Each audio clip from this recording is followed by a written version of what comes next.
Tonight, we're venturing down the twisting route of the Appalachian Trail to explore 9 of the creepiest real-life horror tales ever captured on this iconic footpath. These reports range from Georgia up to Vermont, featuring run-ins with savage attackers, mysterious beings, and events that challenge all logic. What follows aren't mere ghost stories or city myths. These are confirmed accounts from actual trekkers who endured sheer dread on what were meant to be serene treks amid the wilderness. Each narrative draws from direct eyewitness statements, supporting evidence from others present, and official documents that back up the details precisely as they unfolded. Spanning more than 2,000 miles across some of Earth's most ancient peaks, the Appalachian Trail harbors a sprawling backcountry where occurrences baffle officials and haunt those who lived through them. Now, settle in and brace for the plunge into America's most eerie trail. Marcus Deshawn Thompson had dedicated the previous 3 weeks to the Appalachian Trail, driven by a mission that transcended mere accomplishment. The 29-year-old counselor from Portland, Maine, had persuaded his companion, Jillian Park, that their full-length trek could spotlight and support the youth outreach initiatives they both poured their hearts into.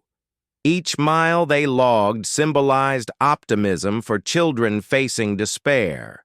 Reaching every hut marked progress in forging meaningful change. Marcus never suspected that one such hut would turn into the backdrop for his most harrowing evening. In late May 1981, the Virginia portion of the path had challenged them on every level, body and mind alike. Spring conditions proved erratic, alternating between chilly evenings and steamy days that soaked them through. Over those weeks, Marcus and Jillian had forged a solid partnership, the kind that endurance hikes either build or shatter. They'd embraced the former, bolstering one another against sore feet, fatigue, and fleeting uncertainties about completing the route to Maine. That day, they'd driven themselves extra hard to hit the Wadey II shelter by sunset. The spot's name held no significance for Marcus then. It was simply yet another timber outpost amid the trail's 2,000-mile chain. Nestled far into the woods, away from any pavement, the quiet there seemed total. By the time they stumbled in, the sun dipped low over the hillside, casting the treetops in warm amber and yellow hues that might have seemed picturesque in better times. Someone was already inside. A fellow sat on the platform, his belongings scattered as if he'd claimed the space for hours. Middle-aged, likely pushing 50, he had a rugged look, attired in garb worn thin by countless treks. His gaze locked onto Marcus and Jillian as they neared, scrutinizing their every step with a focus that unsettled Marcus right away. No hello, no standard hiker exchange about origins or destinations. He just observed. Jillian either overlooked the odd vibe or opted to ignore it. Worn out from the miles, she dove straight into their routine of arranging beds and fixing a meal.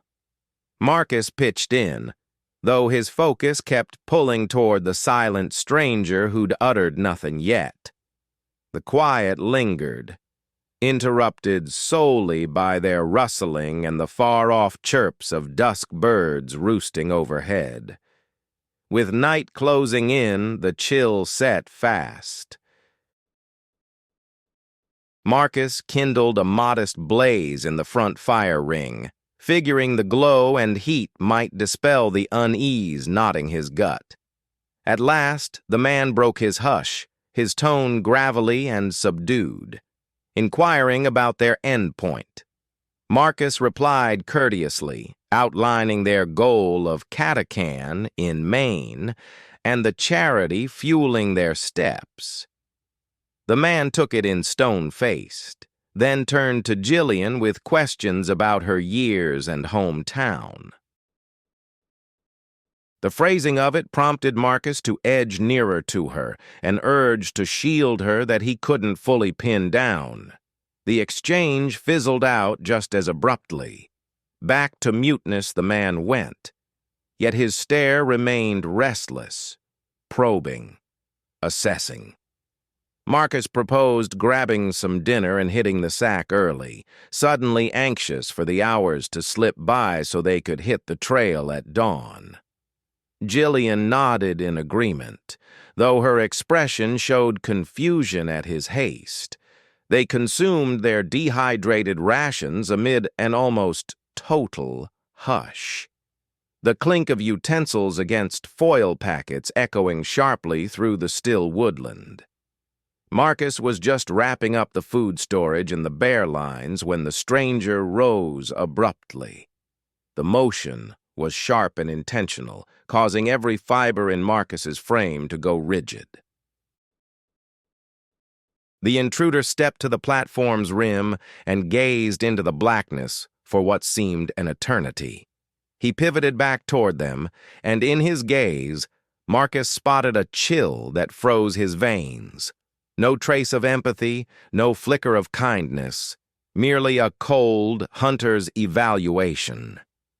Events unfolded in a blur that Marcus's brain could scarcely comprehend. The man fished a hunting blade from his backpack, its edge glinting in the flames as he lunged at Jillian with alarming velocity. Marcus yelled out and dove in front of her, arms shooting up to seize the attacker's arm as the weapon plunged down. They collided in a heap of flailing bodies, tumbling from the raised deck onto the unforgiving earth beneath. Marcus had zero experience with actual brawls. His role aiding at-risk youth had focused on calming techniques and dialogue, not hand-to-hand scraps, yet raw panic and resolve unleashed a power he never realized he had. He gripped the man's arm tightly with both fists, battling to deflect the knife from striking him while they grappled in the mud. The stranger proved more powerful, his strikes precise and honed, the hallmarks of prior violence. He shoved the blade nearer to Marcus's features, so near that Marcus glimpsed his own panicked image in the gleaming metal. From behind, Jillian's cry pierced the air, that piercing wail of dread sliced through the darkness, a memory that would torment Marcus forever. He yearned to aid her, to glance and assess the situation, but he dared not divert attention from the edge now hovering near his neck. The assailant's bulk bore down, and Marcus sensed his limbs quivering from the strain of resistance. Abruptly, agony flared along his side as the man rammed a knee into his torso. The blow expelled his breath and loosened his hold for a split second. That instant sufficed. The attacker twisted his weapon arm loose and slashed ferociously, carving a gaping gash over Marcus's upper arm. Crimson flooded his clothing, warm and tacky on contact. Marcus twisted aside, wheezing and pressing his injured limb. He glanced toward the shelter and witnessed Jillian attempting flight, but the pursuer was already in motion after her. Marcus attempted to rise to pursue, yet his limbs buckled.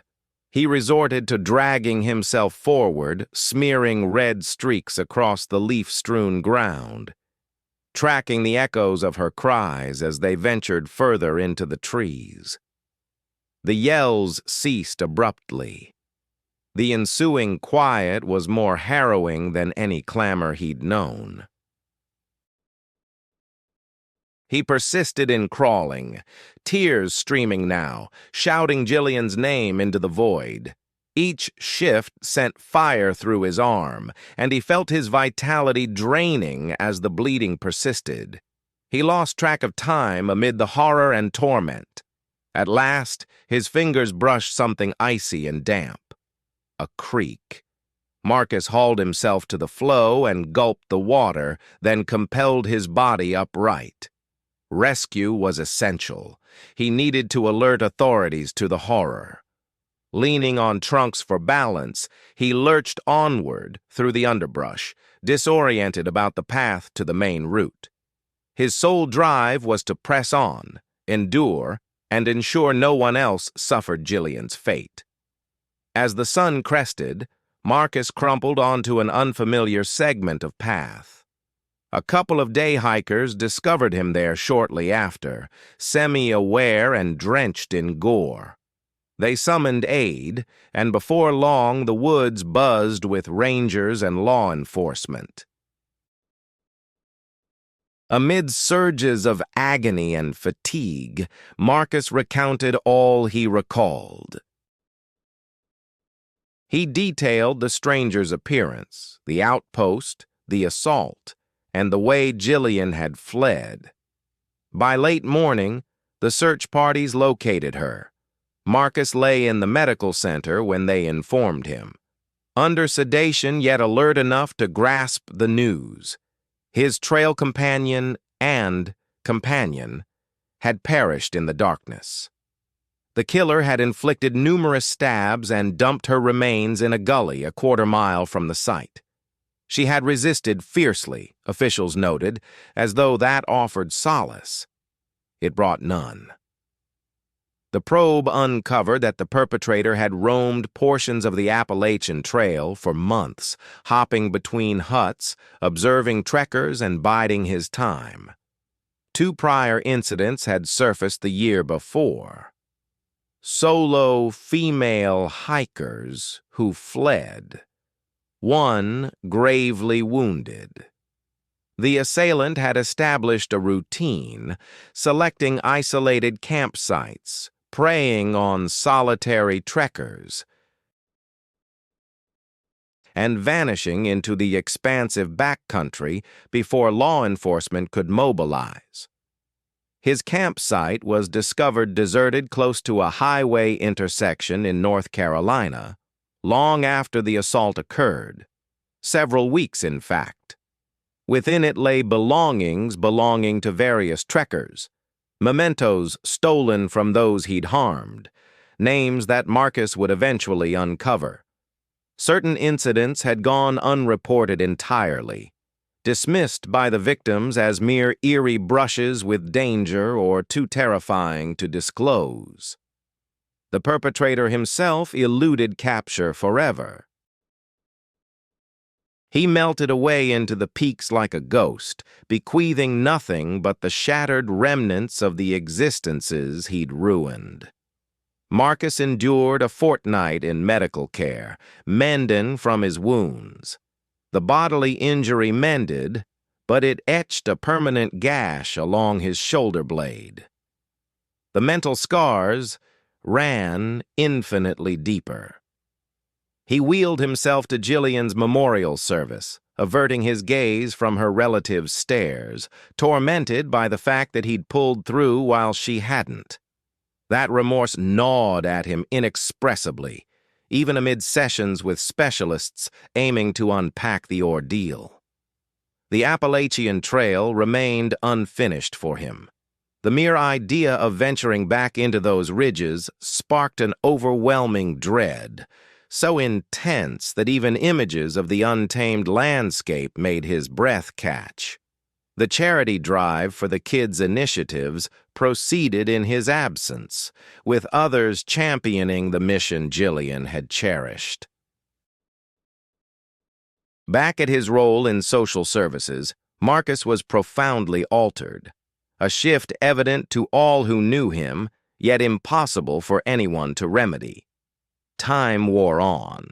He relocated from Maine, the memories of his old world too piercing to bear. He seldom mentioned the horror at Wapitisku shelter. And on the rare occasions he did, it came out in detached recitals of events and chronology, skirting the visceral fear and powerlessness that had gripped him. He wed, raised a family, constructed an outwardly ordinary existence. Yet, each evening, as sleep beckoned, visions of that outpost returned. The intruder's cold, hunting gaze pierced him anew.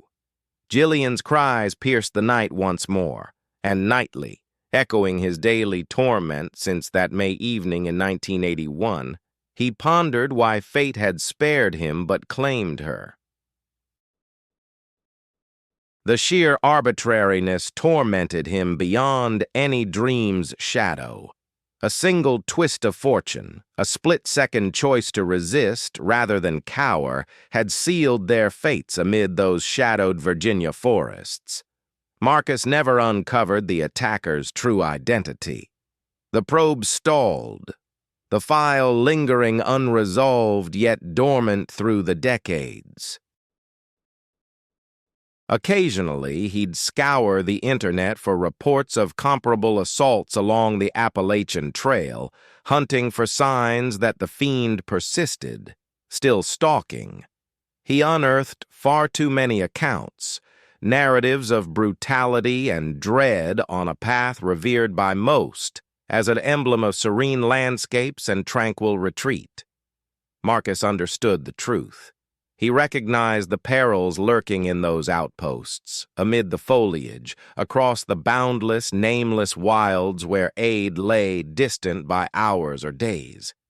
Year after year, the Appalachian Trail beckoned hordes of adventurers, folks pursuing thrills, seclusion, or inner renewal. The majority would finish unscathed, treasuring recollections of breathtaking views and the triumph of endurance. But others akin to Marcus bore back a far graver burden, an indelible insight into humanity's potential for savagery when unobserved. And a few, like Jillian, simply never returned. Jaime Cross yearned for a break. The strain of postgraduate studies had mounted relentlessly for months, a crushing burden that turned every breath into labor. His dissertation mentor repeatedly delayed timelines. His studies stalled, and worry shadowed him relentlessly. From his cramped flat to the archives to endless evenings, gazing at the plaster overhead. When the October respite at last dawned, Jaime had his plan clear. He'd retreat to the peaks once more, to the Appalachian Trail that had invariably restored his calm when all else failed. He'd trek solo, unclutter the chaos in his thoughts, and reconnect with the self the pressures had eroded. The 24-year-old hailed from Asheville, North Carolina, where the ranges formed his playground. The Appalachian Trail wasn't an exotic quest, but a trusted companion, a terrain he'd roamed from boyhood alongside his dad and later with university pals. He believed he knew these woodlands well enough. The stretch in Tennessee by Rand Mountain glowed especially vivid in fall, and Jaime had traversed it multiple times previously, incident-free. It struck him as ideal for a lone segment outing, 3 or 4 days of isolation to recalibrate his spirit and regain equilibrium. Jaime kicked off his hike early on a Thursday morning, under a bright, sharp sky carrying the ideal autumn chill that turned each inhale into something pure. The path ahead was mostly deserted, precisely as he'd hoped. He encountered just one older pair of hikers that first day, swapping quick comments on the crisp air and vibrant leaves before pressing on by himself. Come late afternoon, he'd logged almost 12 miles and spotted a level clearing right beside the trail to pitch his tent. Surrounding woods shimmered in hues of gold and amber, and after months of tension, Jaime sensed the tightness in his chest starting to ease. That evening, zipped inside his sleeping bag and illuminated by his headlamp's glow while flipping through a book, he picked up on approaching steps. They sounded clear and weighty, rustling steadily through the bushes in what felt like a purposeful loop around his setup. He figured it might be a deer, or even a black bear wandering by, despite the oddly intentional rhythm. He yelled out to startle off the creature, and the noise halted right away. The quiet that settled in struck him as unnatural, utterly still, like the whole woodland was pausing in anticipation. Jaime strained his ears for minutes on end, detected no further sounds, and finally chalked it up to his overactive imagination, twisting ordinary moments. Sleep came eventually, as he reassured himself it was merely his stressed-out thoughts fabricating issues out of nothing. Dawn brought no odd signs. He scanned the ground near his tent, spotting no prints even though the soil was yielding enough to show traces from any nearby critter. He broke camp and resumed his trek, shoving last night's discomfort aside. The weather was stunning, the route nicely groomed, and with each passing mile, Jaime's mood brightened noticeably. He paused midday at a breathtaking viewpoint, snapping pics of the vast mountain ranges stretching out boundlessly. From that height, his thesis woes felt downright insignificant. Yet as the day dragged into evening, a sense of being observed crept over him. It began with a faint tingle along his nape, that instinctive urge to glance back for a lurking presence. He spun around repeatedly. Nothing ever showed. Still, the unease lingered and intensified. A few instances he glimpsed motion from the corner of his eye, a quick glimpse of something ghostly and upright amid the trees. Each time he'd snap his gaze straight toward it. Only greenery met his stare. No stir, no shape, merely the chaotic web of bark and limbs. Jaime attempted to brush it off logically. Exhaustion, pressure from grad school, restless nights even on this getaway, they were messing with his head, conjuring illusions from stumps and shade. He pushed forward on the hike, but couldn't dispel the notion that an unseen entity was shadowing him, traveling alongside the path yet hidden from view. The woods felt unnaturally hushed. He noticed no bird songs for more than an hour, no scampering squirrels or tiny critters in the brush. It was like all wildlife had vacated the spot, abandoning it to Jaime and his silent observer. By dusk, real alarm gripped him, though he struggled to pinpoint the cause. No incidents had occurred, no solid sightings, no dangers or advances. But every gut feeling urged him to bail from the trail, seek refuge, avoid solitude in these trees. He quickened his pace, hunting for a lean-to or at least a site buzzing with fellow trekkers. This stretch was isolated, though, with the upcoming shelter still distant. As twilight faded, he erected his tent in an open area he wasn't thrilled about, prioritizing visibility all around. His fingers trembled while hammering the pegs. Jaime couldn't recall the last time fear had hit so raw and intense, clouding clear thinking. He lit a blaze despite the mild night air, craving its flicker and warmth more for reassurance than necessity. The steps resumed the instant night cloaked the land. No way to pass these off as beastly now. They walked on two legs, thudded solidly, and methodically patrolled the edges of his camp in a broad sweep.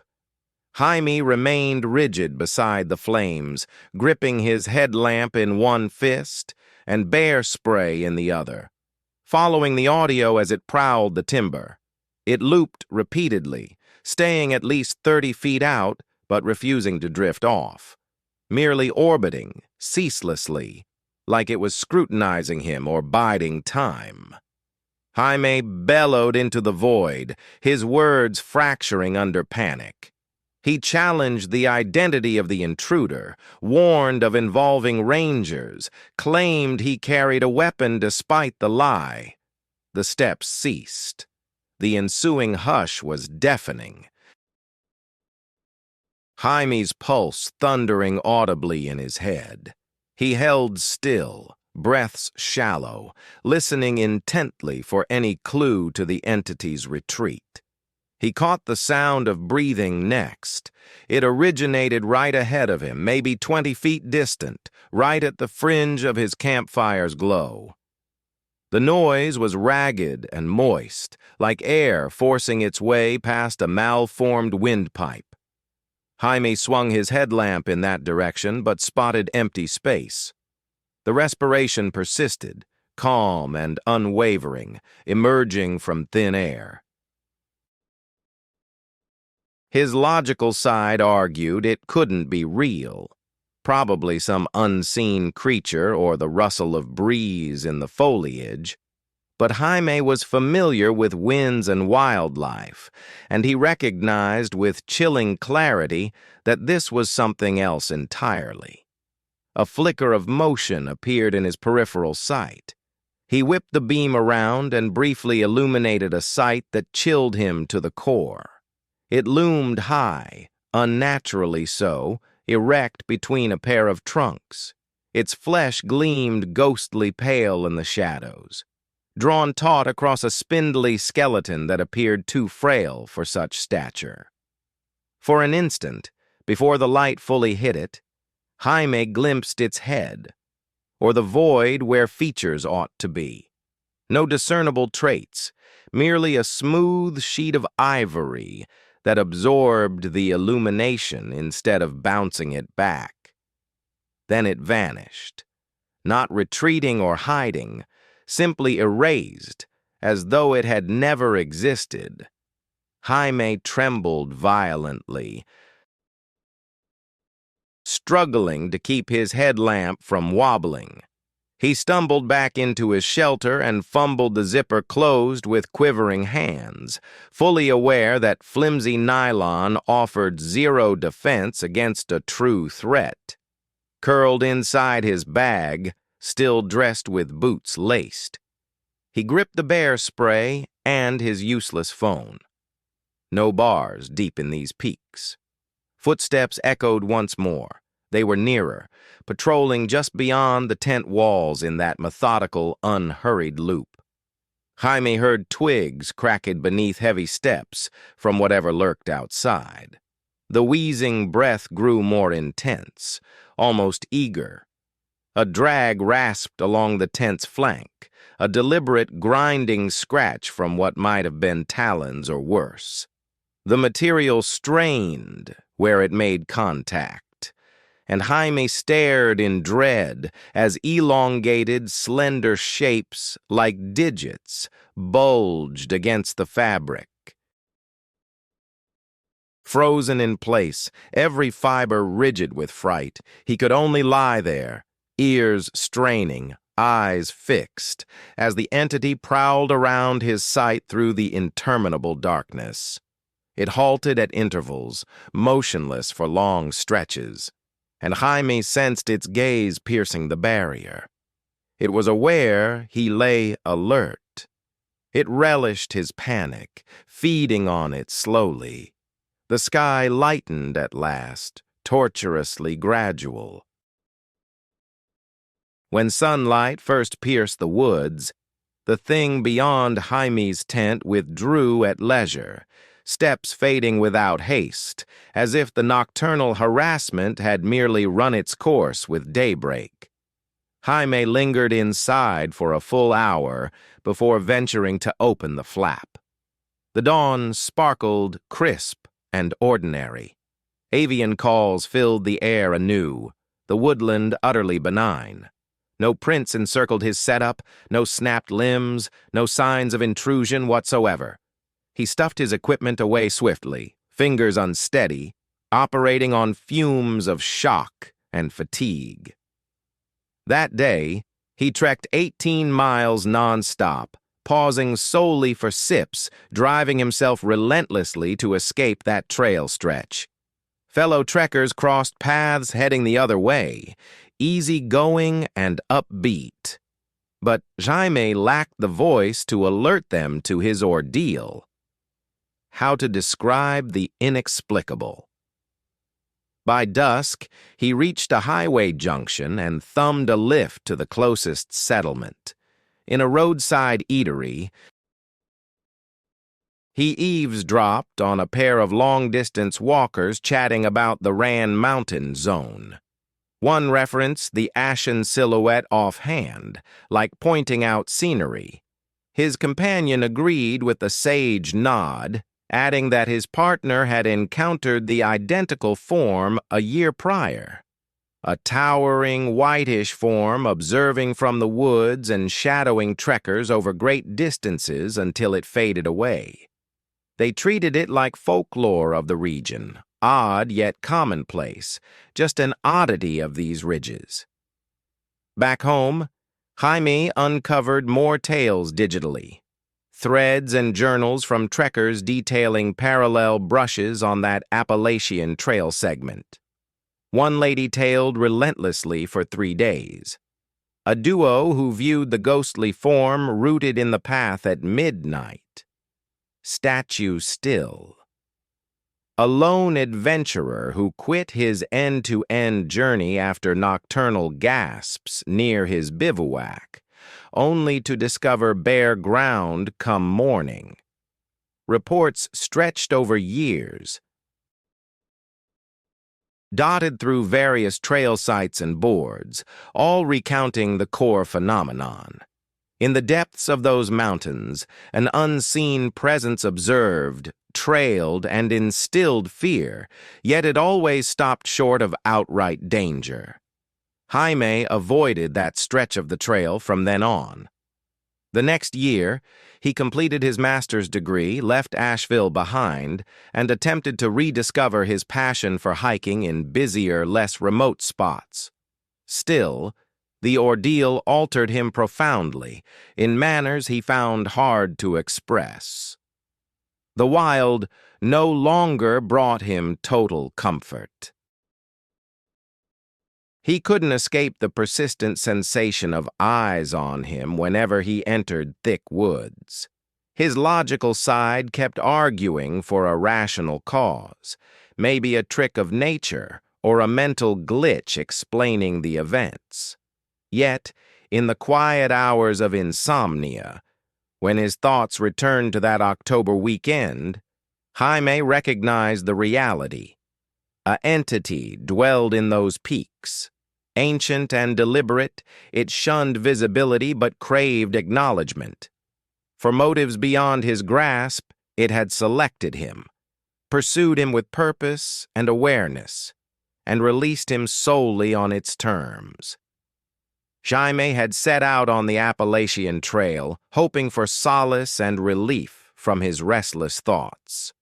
What he encountered instead proved that timeless ranges guarded mysteries unfit for contemporary eyes, and that certain wilderness dwellers were vastly more archaic and bizarre than any logical theory could encompass. Lauren Fitzpatrick and Megan Shaw's friendship dated back to 3rd grade. Raised side by side in State College, Pennsylvania, they confided in each other through kid-sized mysteries, adolescent romances gone awry, and the thrill of landing spots at the same university. At 22, both studying environmental science, they marked their 2017 spring break with a short backpacking outing along the Pennsylvania portion of the Appalachian Trail. The Micho State Forest was old hat to them, a region crisscrossed by their footsteps since youth. Lauren navigated those paths with the ease of her own hometown blocks.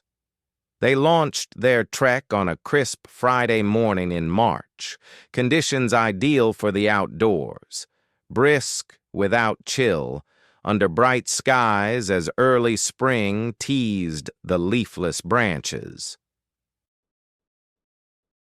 Lauren and Megan slipped into their usual banter, chattering endlessly about coursework, post-college dreams, and visions for what lay ahead. After 15 years together, they were an open book to one another, able to complete thoughts mid-sentence or share ideas with a mere glance. On day 2, they pressed on toward a picturesque vantage point, boasting breathtaking vistas of the nearby vales. Megan surged forward to position her camera for shots, while Lauren paused to secure her shoelace. It was an ordinary pause, the sort of quick split that occurs routinely on trails. Once done, Lauren glanced up, anticipating Megan nearby on the path. Sure enough, she stood at the viewpoint, about 100 yards distant, facing away. Lauren shouted that she was on her way and trotted to close the gap. Arriving, she saw Megan pivot toward her. A chill raced along Lauren's back. Megan grinned, but the smile spread unnaturally broad, twisting her features as if in discomfort. Her stance had shifted as well, rigidly upright, shoulders squared, head cocked faintly like she was attuned to distant sounds inaudible to Lauren. Concerned, Lauren inquired if everything was all right. The grin expanded, and Megan replied affirmatively in a tone that rang nearly true, yet faltered subtly in tone or rhythm. Dismissing her discomfort as fatigue or odd sunlight piercing the canopy, Lauren pushed forward. They kept going, but she found herself scrutinizing her companion, hunting for the indefinable oddity gnawing at her. As hours passed, the anomaly sharpened. Megan posed peculiar queries about basics she ought to recall: the current year, their hometown, Lauren's identity, as though they were strangers, not lifelong confidants.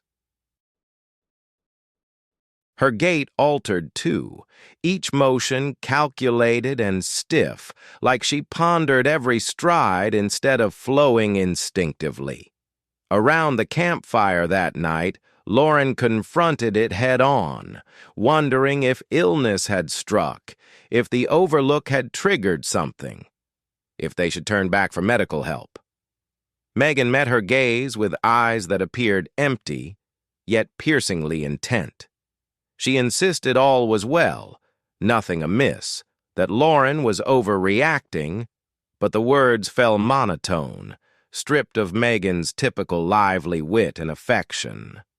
Sleep eluded Lauren that evening. Curled in her bag, she peered through the tense netting at her friend. For more than an hour, Megan remained completely still, without any shifting or restless movements, simply perched there in absolute quiet, her gaze fixed on the tense fabric. Lauren whispered her name gently. Megan pivoted her whole upper body to face her, swiveling at the torso, instead of just glancing over like anyone else might. That overly broad grin spread across her face as she admitted she couldn't sleep any more than Lauren could. Yet she stayed upright, showing no interest in settling down or relaxing.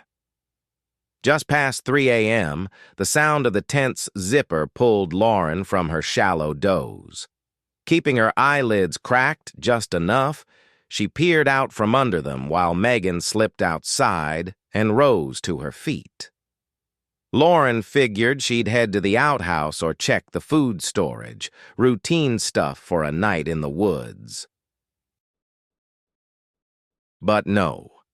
Megan strode directly into the trees, her steps fluid and deliberate, vanishing into the shadows without grabbing a light or pausing for a second.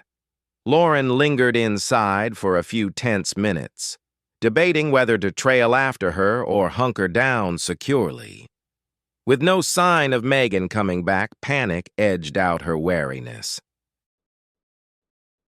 Snatching her headlamp, she ventured along the path her friend had taken, stepping as silently as possible, her dad's old army tips on navigating dark terrain flooding back to her. About 50 yards in, a faint light appeared up ahead. Not the sharp cut of a beam, but an eerie blue-green shimmer that hung in the atmosphere like mist. Edging nearer, Lauren spotted a sight that chilled her to the core. In a tiny open space stood Megan alongside two other shapes. They resembled people but felt distorted, their builds subtly mismatched, their motions gliding in an unnatural rhythm. Arranged in a triangular stance with Megan, they didn't utter a word, yet they appeared to connect via subtle nods and hand signals. The trio mirrored each other's actions in flawless unison, like they were enacting some ceremony or sharing knowledge silently. Lauren retreated step by step, desperate to stay noiseless. She reached the tent and slid back in, her pulse pounding fiercely enough to echo in her ears. Securing the zipper, she huddled there quivering, struggling to make sense of it all. It defied belief. Absolutely couldn't be real. Yet her vision had captured it clearly. Whatever lurked out there with Megan wasn't of this world. And her friend was transforming into something else. A mimicry of her form without the soul behind it. As first light crept in, Megan reappeared and ducked into the tent, curling up in her bag like the night had been ordinary. Feigning sleep, Lauren spied through slitted lids as Megan got comfortable. Moments later, Megan's head angled toward her. Even shut-eyed, Lauren sensed the scrutiny, a probing stare that carried a hunter's edge. That sealed it for her. Bolting upright, she declared they had to head out right away, spinning a story about an overlooked school deadline and the rush back to campus. Megan nodded along without pushback or the playful jabs the genuine version would have thrown. They broke camp wordlessly and hit the trail. The trek to the trailhead dragged on forever. Lauren hung back, trailing Megan, eyes peeled for any hint that this imposter might snap, but Megan just kept trekking, her stance impeccably straight, now and then posing queries that exposed gaping holes in her recall of their history. She blanked on their high school commencement, forgot Lauren's pet dog's name, drew a total blank on the hidden vow they'd made to keep forever, the bond that had forged their closeness. At the lot, Lauren proposed driving home solo, saying she had an errand en route. Megan consented smoothly, flashed that excessively wide smile in farewell, and peeled off in her ride. Lauren slumped in her own car, trembling and in tears, grappling with the nightmare. She'd arrived with her closest companion and was heading back by herself, as a facsimile in Megan's skin motored off to a existence it could never grasp. In the days that followed, Lauren forced normalcy into their dealings. Phone chats, messages, casual meetups over lattes. But each encounter hammered home the truth. This imposter was no Megan. The shell matched, the voice approximated, but the vital essence was absent. The entity in her body picked up cues fast, tweaking its act from Lauren's cues, though it always botched the nuances. It chuckled off timing, expressed enthusiasm for stuff the real Megan despised, went flat on cues that should have sparked instant recognition. Lauren tested the waters with mutual acquaintances, but what could she say? No photos, no hard proof, just her gut and what she'd witnessed. To the world, Megan came off as okay, maybe subtly altered from the outing, but hardly cause for alarm. Just Lauren picked up on the oddity, the faint clues that her closest friend had been swapped out for an imposter. 2 months later, Megan quit answering Lauren's phone calls. Her online profiles fell silent. Driving over to Megan's place, Lauren learned from the building owner that she'd cleared out abruptly, without leaving a new address or any trace, simply grabbing her belongings and vanishing. Reaching out to Megan's folks left them baffled and anxious. They'd heard she was heading to a position out of state, skimpy on the specifics, and the only link she provided was an email that bounced back unanswered. Lauren never caught sight or sound of Megan from that point on. She filed a missing person report, yet absent any signs of wrongdoing or proof she hadn't chosen to go, authorities shrugged it off. "Folks wander off now and then," the detective explained. "Young people frequently act on whims, sever old connections, and reinvent themselves elsewhere." But Lauren was convinced otherwise. Megan hadn't departed on her own. She'd been snatched, substituted by an entity that observed people and mimicked their ways, though it could never fully embody them. Lauren obsessed for years over those brief moments at the scenic spot. She'd paused to lace her boot, a chore lasting maybe 60 seconds. Glancing back, there was Megan positioned at the edge ahead. Yet what unfolded during that short span? Did some presence draw near to Megan? Did she cross an unseen threshold into a realm harboring an entity? Was the authentic Megan abducted right then, swapped on the spot? Or did the substitution unfold slowly in the ensuing hours? Those uncertainties tormented Lauren far beyond any solid resolution. She dug into comparable cases, uncovering isolated online tales of hikers on the Appalachian Trail who returned altered, subtle shifts that families spotted yet couldn't verify. Certain stories mentioned lost stretches of time. Some cited shifts in demeanor blamed on ordeal or pressure. A handful, mirroring Lauren's ordeal, recounted kin who evaporated after behaving peculiarly over days or weeks. Lauren swore off the Appalachian Trail forever.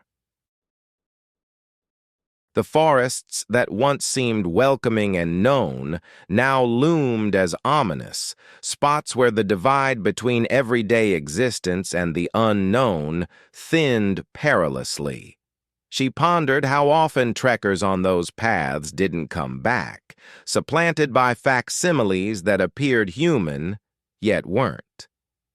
She speculated whether others detected it, or if the majority just overlooked minor alterations in their dear ones, carrying on without grasping that the figure before them wasn't the one they'd cherished. In her bleakest thoughts, she questioned if Megan endured somewhere, confined in the domain those creatures had dragged her to, as a facsimile occupied her existence, mastering humanity through watching and copying. The ignorance tormented her, though Lauren figured the full truth would prove even more devastating. Certain thresholds, once crossed, exposed realities that demolished cozy views of the world. And Lauren had glimpsed beyond one such portal, if only briefly, enough to grasp that existence hid terrors far more sly and pervasive than mere brutality or demise. Terrors that pilfered one's very essence, abandoning mere shells that sooner or later faded back into the obscurity they'd emerged from. Tommy Wade hadn't shared meaningful moments with his boy Kyle in more than a year. His job had swallowed him whole, overseeing a building team in Johnson City and draining every ounce of stamina, allowing nothing but crashing into sleep at day's end. Kyle had hit 23, though, striking out independently and crafting his path.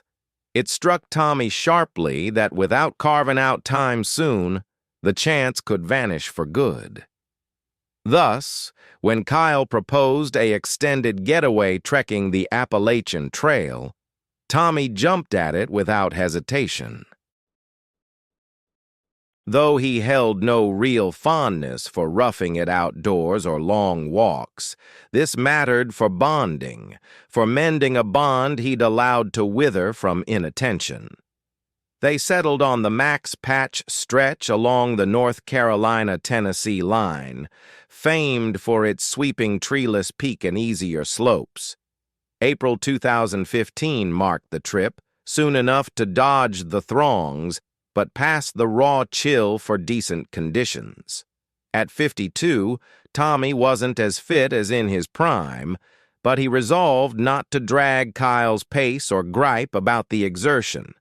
The outing had to shine, had to show his son he remained sturdy, reliable, someone deserving of his company. Day one unfolded smoothly. They kept a steady rhythm on the trail, chatting about Kyle's fresh gig, his partner, and the ambitions shaping his tomorrow. Pride swelled in Tommy as he heard his son talk with such poise and purpose. By the time late afternoon arrived, they had arrived at their intended camping spot and pitched their tents with the seamless teamwork of folks who truly relished one another's presence. Tommy figured this could well be the smartest choice he'd made in ages. Overnight, an unexpected fog descended, dense and out of place for the season. Tommy awoke to a landscape entirely blanketed in white. He could barely make out more than about 10 feet in front of him. Kyle stepped out from his shelter, his expression worried, fiddling with his phone in hopes of catching a weather report, though no signal reached this remote area. They considered holding off until the mist cleared, but Tommy was keen to keep going. With just 3 days away from his job, idling away half the morning at base camp struck him as a poor use of time. Kyle gave in with some hesitation, and soon they stowed their equipment and hit the path around mid-morning. The haze refused to dissipate. In fact, it seemed to thicken as they ascended, to the point where Tommy struggled to spot Kyle mere steps in front. The route was clearly signposted, with white markers daubed on trees roughly every 100 yards, and they tracked these diligently while shouting back and forth to stay connected. Tommy's surroundings narrowed to the immediate space nearby. Everything else vanished amid the eddying pallor. After roughly 2 hours of trekking, Tommy paused to fix his shoelaces. The chore was quick, under a minute, and one he'd done countless times before. Rising and glancing forward, he realized Kyle was gone. Tommy yelled for his boy, anticipating a swift reply. Silence followed. He pressed on briskly, still hollering, but the fog muffled his cries right after they escaped. Dread started knotting in his gut. Kyle had been right there, plain as day seconds earlier. He couldn't have strayed far. Tommy picked up speed, bellowing his son's name repeatedly.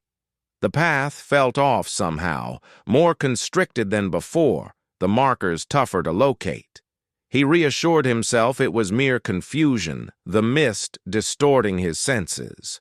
Kyle was likely up ahead, halted and puzzled, awaiting his dad. Yet minutes dragged into more minutes without a sign of him. Then, through the haze, a shape materialized in the distance. A surge of relief hit Tommy so hard his legs almost gave way. He rushed toward it, shouting Kyle's name and mentally rehearsing his regrets for sparking the alarm. But as he drew nearer, unease crept in about the silhouette. Its build seemed mismatched, its posture unnaturally rigid and purposeful. Tommy eased his pace, peering intently into the vapor, frustrated by the elusive outlines. The form was turned from him, positioned maybe 20 feet along what he took for the trail. It ignored his shouts, didn't pivot, simply remained statue still. His gut urged him to halt, retreat, avoid nearing this enigmatic presence in the mist. Yet he had to locate Kyle, had to return to the proper route, had to summon aid. He advanced another pace. The shape started moving. It glided further into the obscurity, away from him, its motion fluid and leisurely. Tommy trailed it, unable to explain the pull, but driven to keep it in view. "It's guiding me someplace," he reasoned. Probably a fellow trekker familiar with the terrain, capable of aiding the search for his child. Logic in his head pointed out the absurdity. No stranger would overlook his pleas, ignore him, withhold assistance. But Tommy was adrift, frantic. His thoughts clouded. He pursued the shape for what seemed an eternity, though it may have been far shorter. In the barren whiteness, time warped, moments elongating or contracting without pattern. The figure lingered perpetually on the brink of sight, neither drawing nearer regardless of Tommy's haste, nor fully vanishing despite the fog's whims. His thighs throbbed and chest heaved, yet quitting wasn't an option. Deep down, he sensed that losing track of it would leave him utterly forsaken, far worse than mere solitude. The landscape shifted subtly around him, though poor sight prevented grasping the changes. The earth underfoot varied, yielding here, jagged there.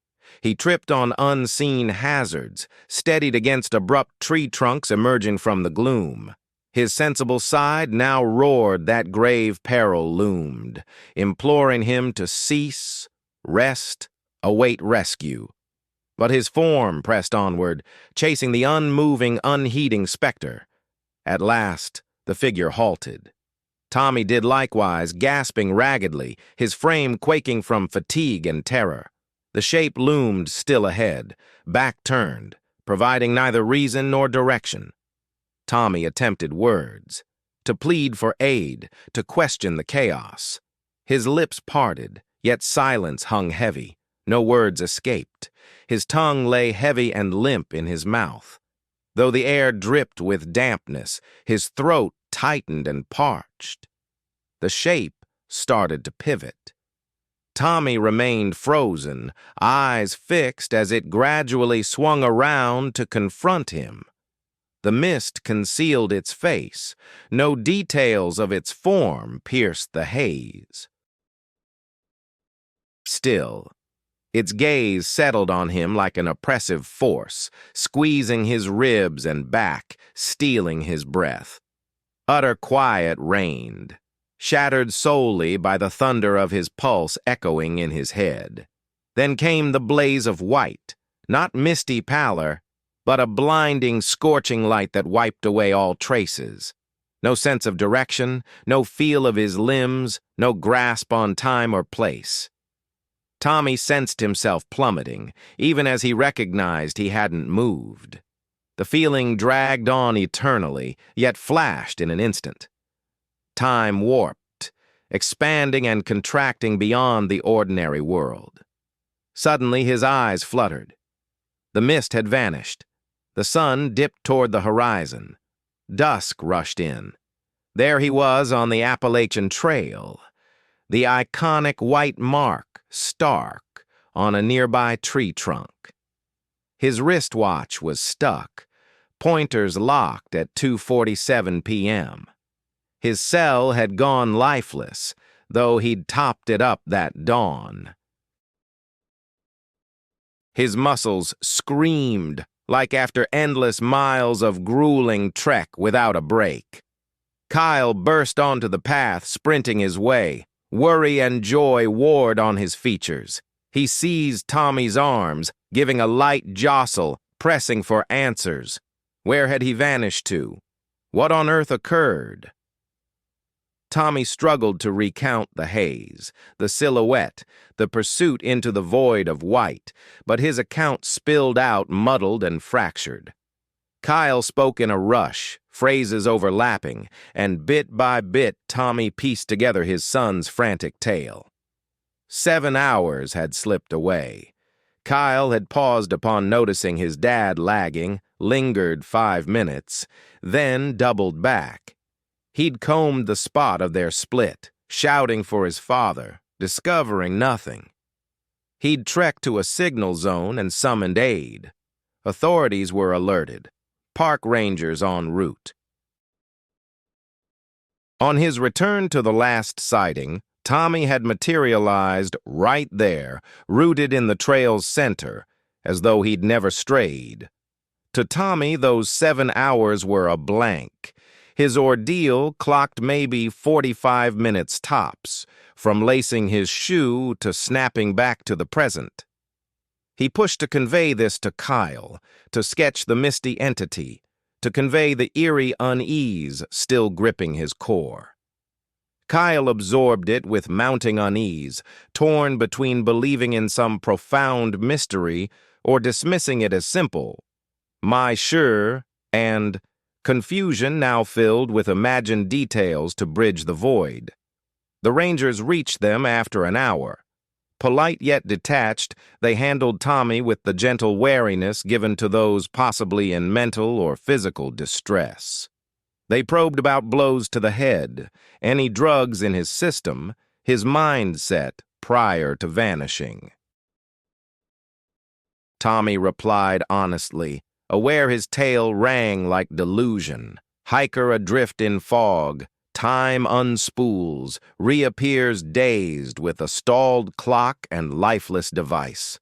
Logic pointed clear, but Tommy clung to the truth. He'd encountered something beyond reason, utterly inexplicable.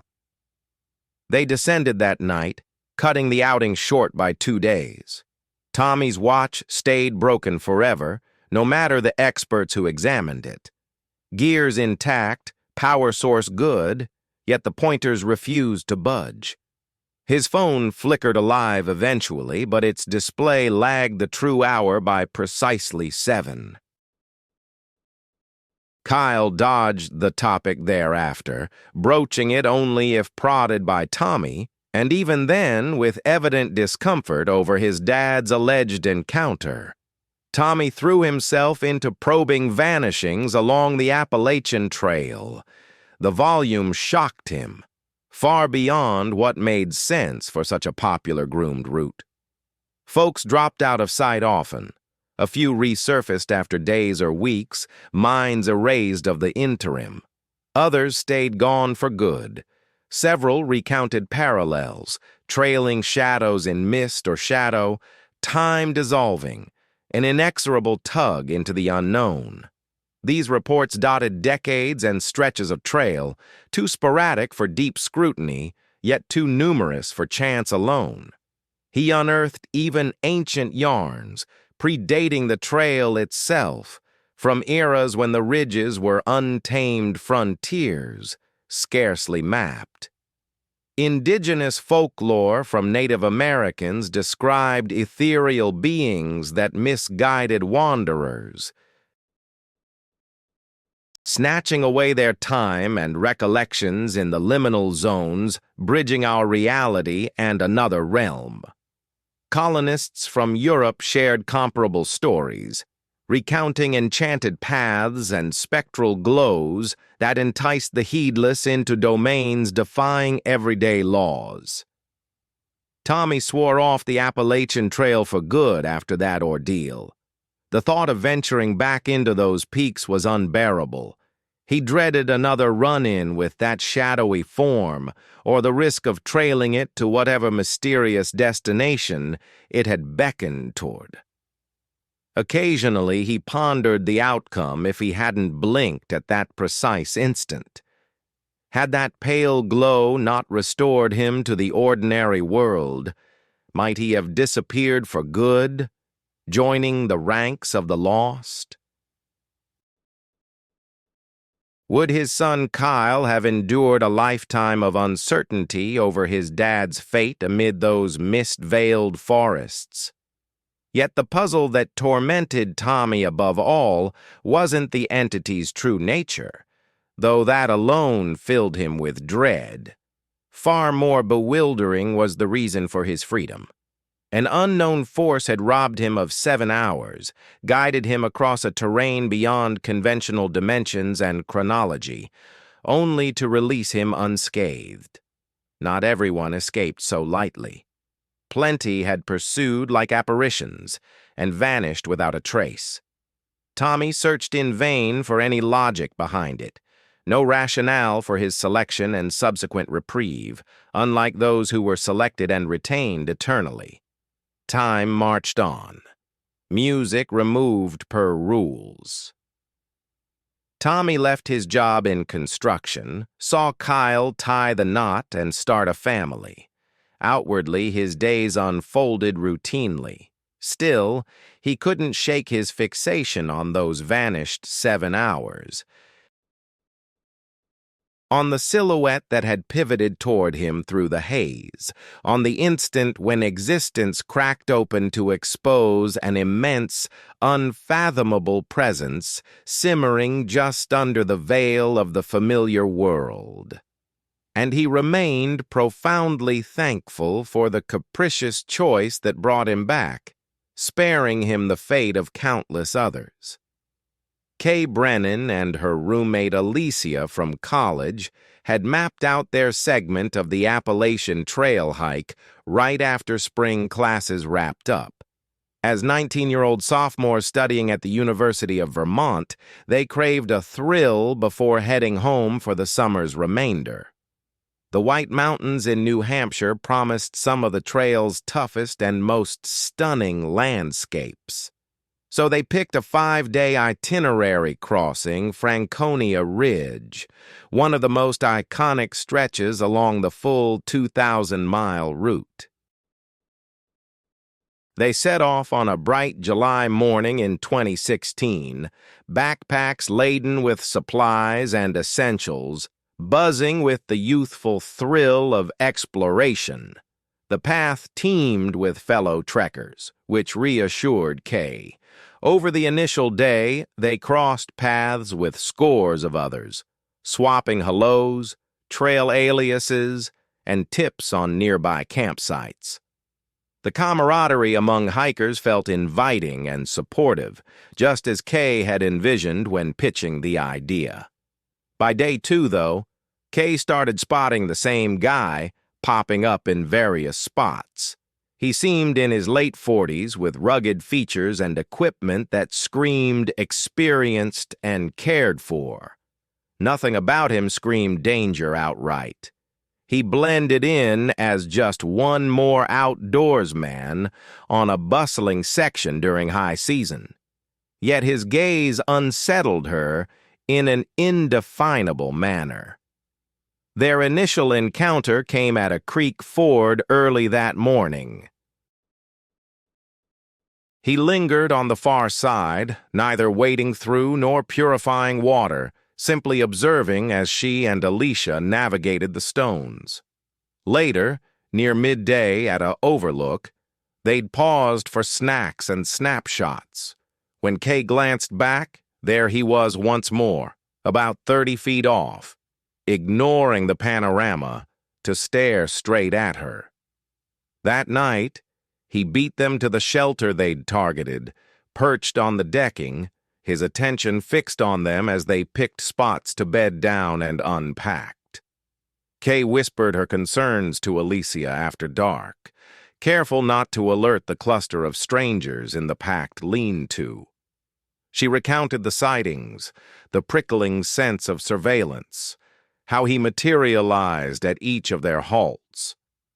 Alicia brushed it off, typical of level-headed folks facing intuition over evidence. Busy trail, prime time for through-hiking, she pointed out. Naturally, they'd bump into repeat faces moving at similar speeds along the same path. Nothing odd about it. Kay longed to buy into that logic, to chalk up her discomfort to overactive nerves. But the following day, he kept reappearing at lookouts, streams, rest areas. Always solitary, always observant, never closing the distance or uttering a word. He lingered at the edges of their awareness, an irritating fixture that set Kayle's nerves on end. Now that she was tuning in, more details jumped out at her. He apparently never took a bite or a sip. He avoided chatting with fellow trekkers. His gaze locked solely on her, no sweeping views of the peaks, no glances at the crowd on the path.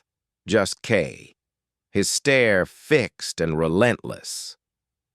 On the third evening, they bunked at a lean-to with fewer folks than before. Just 6 in all, counting Kay, Alicia, and their persistent shadow. Kay maneuvered to keep tabs on him, her tension ratcheting up hour by hour. Alicia was catching on now, her initial brush-off giving way as the odd behavior grew impossible to ignore. Huddled in their bags, they murmured about cutting the trip short, alerting rangers, or if they were just being paranoid. Kay stirred awake around midnight, desperate for the outhouse. She snatched her headlamp and trudged the brief path through the black night, senses hyper-alert. Stepping out moments later, there he stood, right between her and the shelter. Not quite barring the way, but planted so she'd have to skirt perilously near or veer awkwardly into the undergrowth. Her pulse thundered. She aimed the light downward and hurried past, granting him the broadest berth she could. He stayed put, silent, eyes tracking her every step. Come dawn, Kay discovered a slip of paper slipped into her pack's upper flap. Scribbled in tidy script that somehow amplified the creep factor. You look beautiful when you sleep. Her fingers trembled as she flashed it to Alicia. This wasn't imagination or bad luck anymore. It was solid proof. A voyeur had crept close to watch her slumber, rifled her gear without rousing her or the others, and planted a note designed to chill. They spilled the story to the rest of the shelter group. A pair of guys, siblings from Pennsylvania out for a trek, didn't dismiss it. They vowed to tag along with the women all day, ensuring the creep stayed back.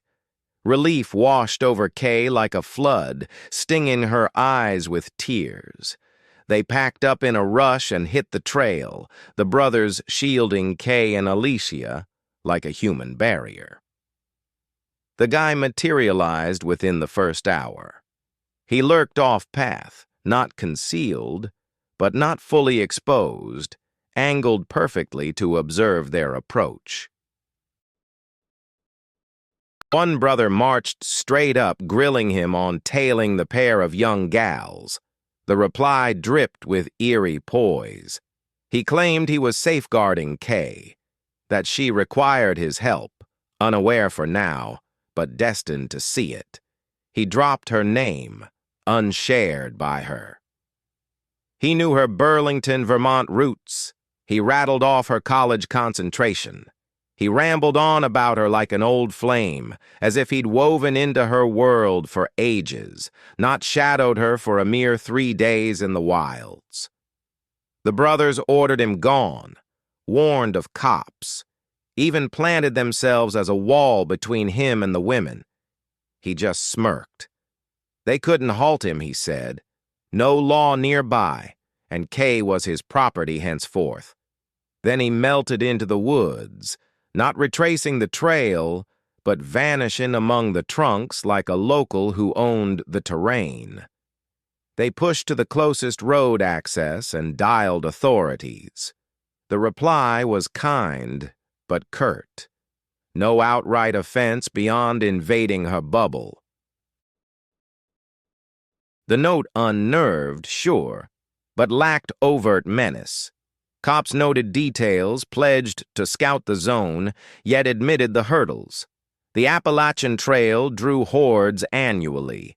An anonymous drifter with no solid ID could vanish if intent on it.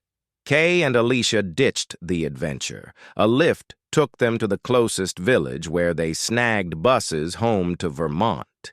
Kay peered backward the whole ride, half expecting his face. He never showed. Yet the dread clung tight, miles be damned. She couldn't ditch that prickling sense of scrutiny, the realization some predator had probed her life, gathered intel, schemed horrors unspoken. In the weeks after, the probe unearthed alarming parallels. Other gals had flagged eerie run-ins on that trail stretch in the prior 3 months. A lone woman in May trailed for 2 days by a matching suspect. A duo of pals in early June discovered creepy slips in their setup. The profile indicated a person residing along or close to the path, observing trekkers and picking victims according to standards known solely to him. Authorities eventually located his deserted campsite in the off-trail forest, concealed so effectively that it might have lingered undetected for months. Within it lay numerous images, captured via a long-range lens. Shots of Kay dozing in her shelter. The material sheer enough to reveal her silhouette.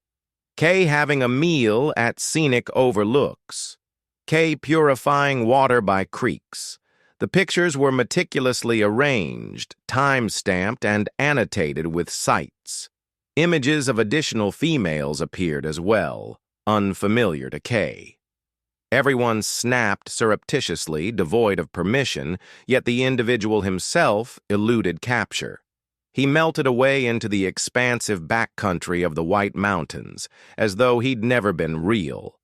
Lacking any ID, no recalled trail alias, no transaction records or permissions, or typical modern footprints. He'd operated as a specter, thriving in the gaps between society and the wild, targeting exposed backpackers and evading repercussions. Kay abandoned hiking entirely. The pursuit that once filled her with delight, serenity, and a bond with the outdoors lay shattered beyond repair. Tenting now evoked visions of an intruder lurking nearby, scrutinizing her. Forest immersion brought the sensation of unseen gazes boring into her. Counseling eased the sharp panic, yet failed to reclaim her losses. That aura of security, the conviction that untamed lands served as sanctuary instead of predatory turf, had vanished irrevocably. Even after years, Kay pondered the intruder frequently. She speculated on his whereabouts, if he continued shadowing other females, if fellow victims had endured similar ordeals but stayed silent due to terror, embarrassment, or the logical assumption of inaction. She contemplated the alternate outcomes had the siblings been absent, had she trekked solo, had the observer progressed from mere surveillance to graver acts. nights. The uncertainty tormented her nearly as much as the incident.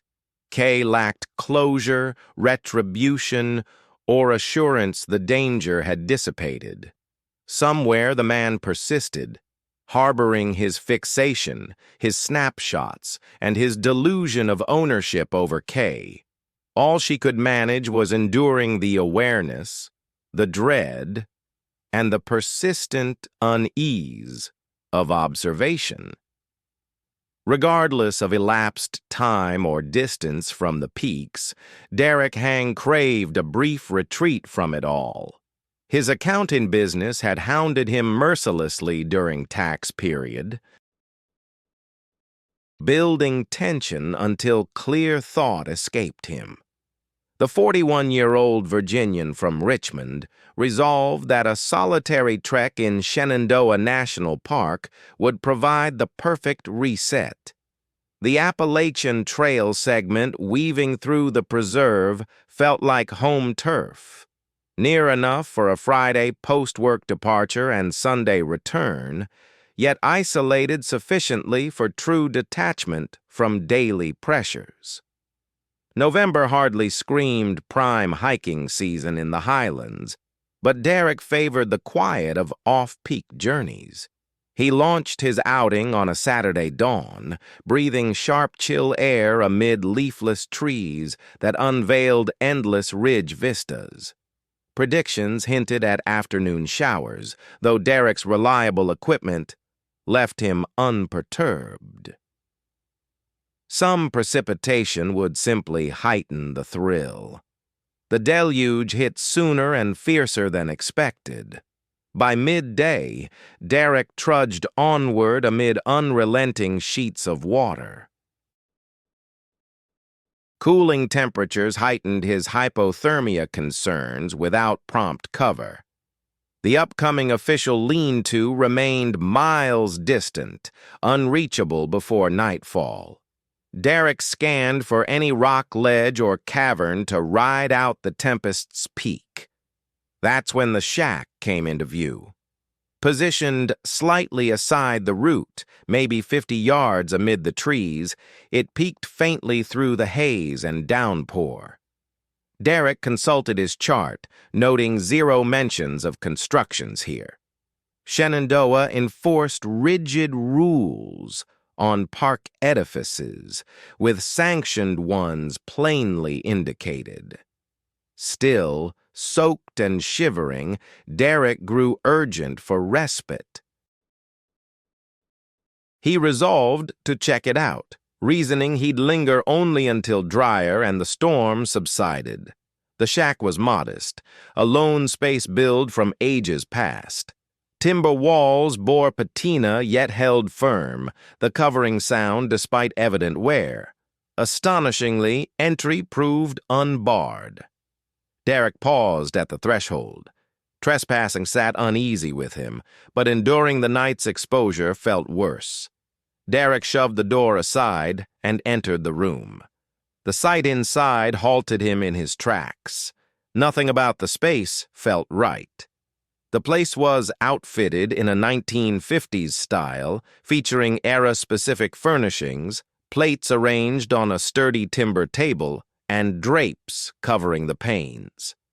Yet, despite the evident antiquity, there was no accumulation of grime, no spider webs, no traces of deterioration.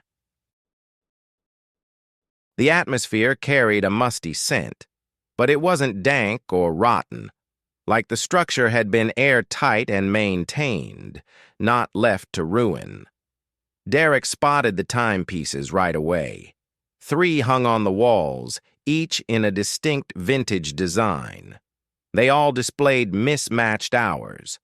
One indicated 4:15, a second marked 7:30, while the last was frozen at 2:47. None matched reality. He fished his cell from his pocket to verify the current hour, only to stare in bewilderment as the screen started regressing. The digits shifted from 3:22 p.m. back to 3:21 p.m., then 3:20 p.m., ticking in reverse like time was flowing the opposite way.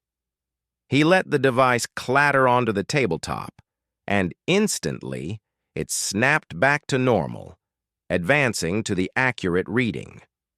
Outside, the downpour kept pounding the roof relentlessly, making any thought of departing feel more reckless by the minute. Despite the mounting discomfort, Derek chose to remain. He'd take a short break for an hour, allow his damp garments to air out, then press on to the designated refuge before sunset. It seemed like a sensible strategy, driven by caution rather than panic. However, the cabin had different intentions. As Derek settled at the table to chase away the chill, faint noises started reaching him. Voices, subdued yet clear, emerging from thin air. Kids giggling, the rattle of crockery in a sink, a female voice softly singing a melody that tugged at his memory without fully surfacing. He rose and pivoted gradually, scanning for the origin. No radio in sight, no audio equipment, nothing rational to account for it. The audio just permeated the space, reverberating off the surfaces.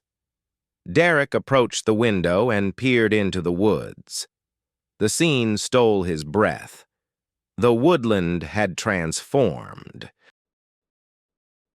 The trees loomed bigger, ancient and untouched, unlike the path he'd traversed earlier. The route had vanished.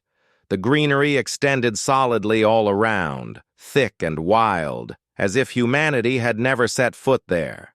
Derek squeezed his eyes shut and massaged them, convinced it was an illusion.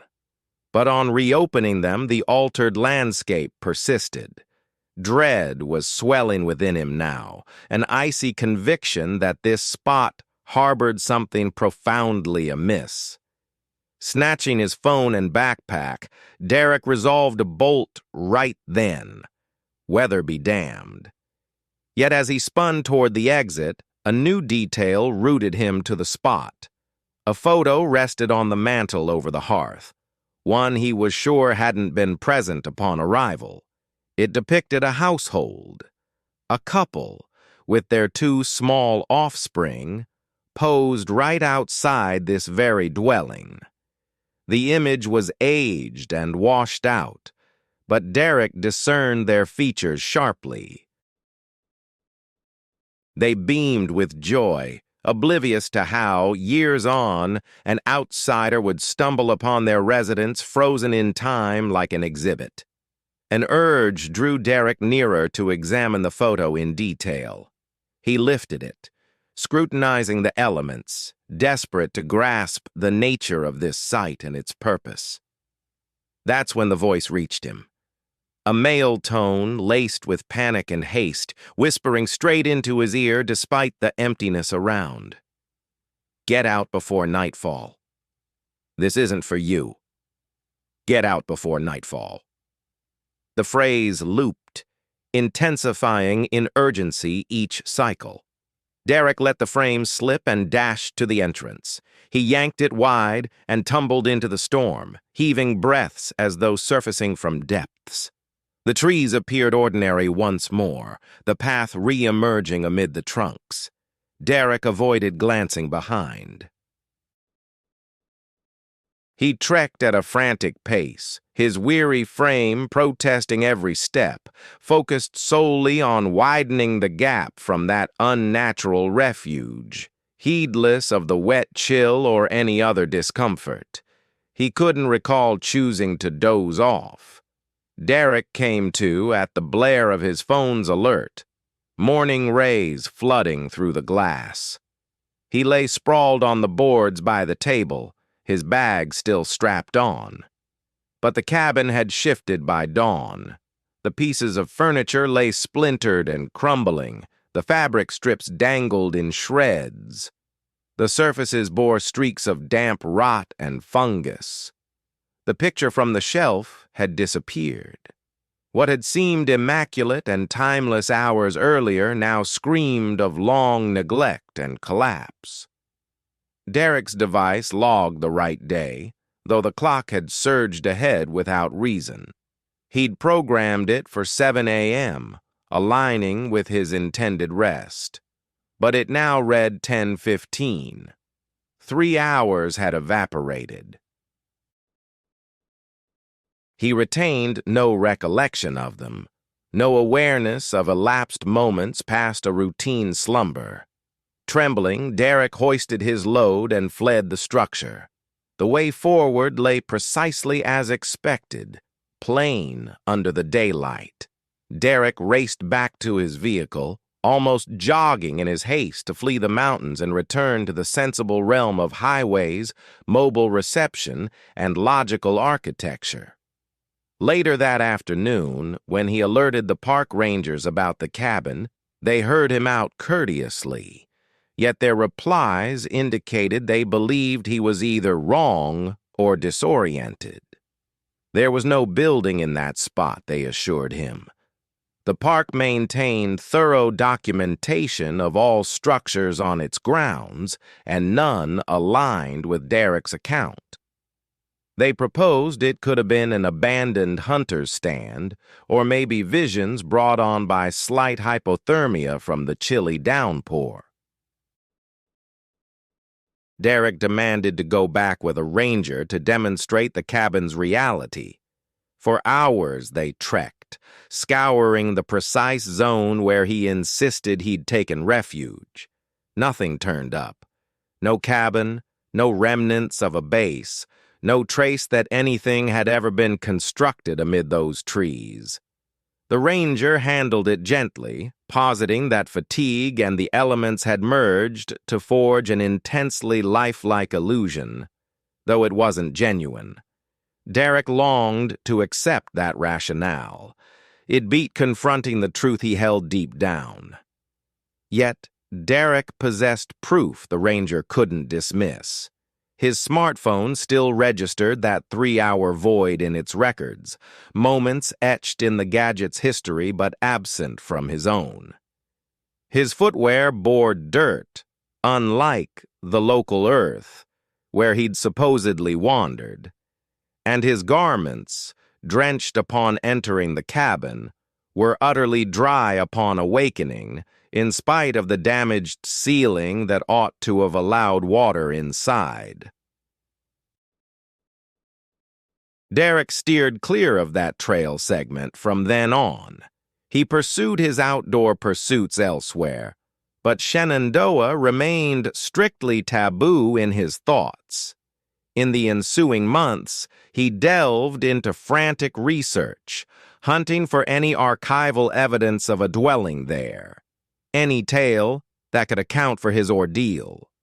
He uncovered zilch solid, just fleeting references in ancient logs to settlements predating the park's creation, households that once thrived in the hills until the authorities acquired the territory and displaced the residents.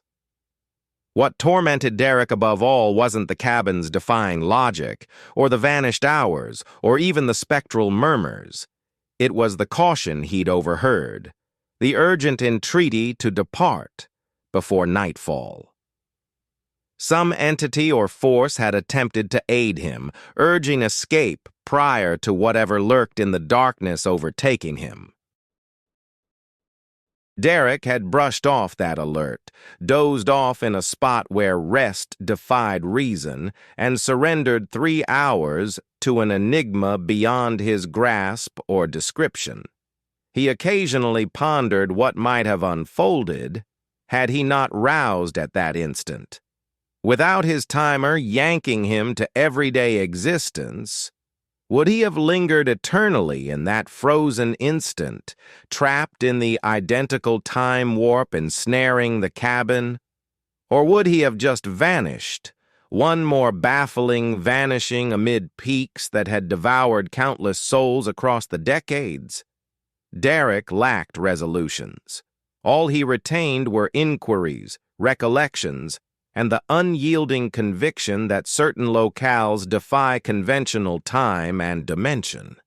that the Appalachians conceal enclaves of the implausible where the laws of the world utterly unravel.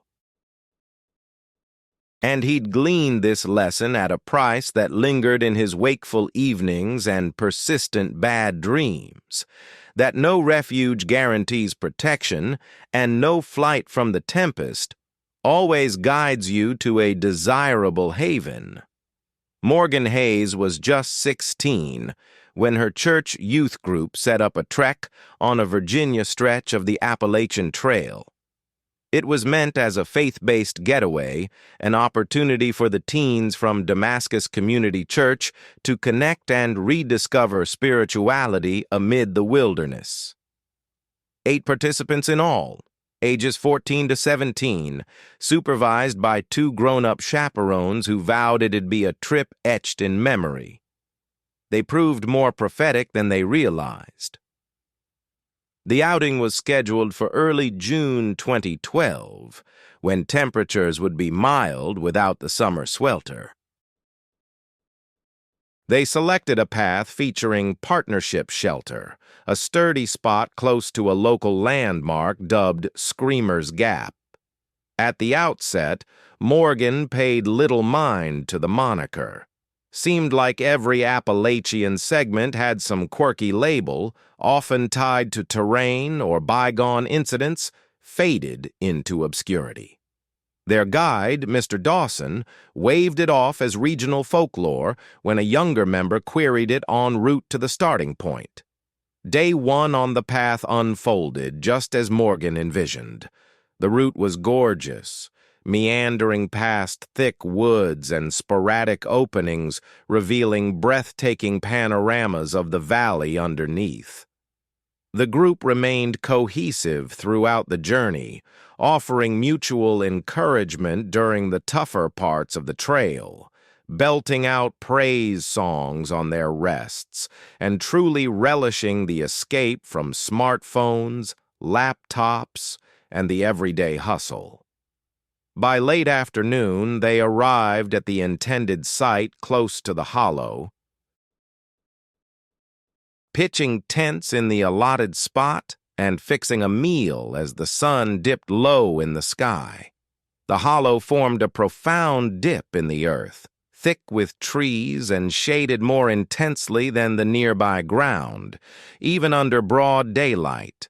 A narrow creek wound along its base, lending the whole space a moist, moss-draped vibe that might have seemed enchanting if it hadn't carried an underlying weight of unease. Morgan picked up on the eerie stillness. The bird song that had accompanied their trek vanished entirely here.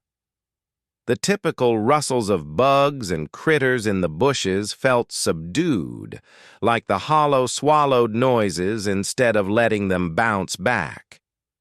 They shared their evening meal by the campfire, with the youth chatting and laughing while the grown-ups inspected equipment and mapped out tomorrow's path. Morgan sat wedged between her close pal Emma and Lucas, a guy she'd known from grade school days. It all seemed routine and secure, just like any ideal youth group getaway. But once night fully cloaked everything and the flames provided the sole illumination, the shriek pierced the air. It originated from the hollow beneath their setup, reverberating sharply up the treetops, sending a chill straight through Morgan's veins. Undeniably human, it conveyed raw torment and dread, stretching on endlessly before snapping off short. Conversation halted instantly. Mr. Dawson and Mrs. Chen, the second chaperone, jumped up, snatching torches and peering toward the noise's origin. The cry rang out once more, now from another spot, deeper along the hollow's edge. Same tone, same gut-wrenching agony, yet it shifted positions with unnatural speed. Mr. Dawson shouted inquiries about injuries or aid, but his words vanished into the void, not even echoing back. The ensuing quiet pressed in, heavy and choking. Morgan observed the leaders murmuring tensely. They resolved to check it out, ordering the kids to remain fireside and stay put no matter what. Mr. Dawson and Mrs. Chen ventured into the hollow, lights cutting through the gloom before the thick foliage engulfed them. The 8 teens clustered near the blaze, mute and alert for any updates from below. The pair was away for around 15 minutes, but time dragged on endlessly. Upon their return, they appeared rattled. Nothing turned up, they explained. No wounded trekker, no trace of a soul in trouble. No clue to the source of that wail. Mrs. Chen floated the idea of an animal, maybe a fox or a bobcat. Certain critters mimic human cries convincingly. Yet Morgan spotted the doubt in her gaze, clear as day. The howling resumed after about an hour, more relentless this time, refusing to quit. Bursts came every few minutes from the shadows, each from a fresh angle, perpetually shifting, orbiting their sight. At moments it rang near, as though the sufferer lurked just past the fire's glow.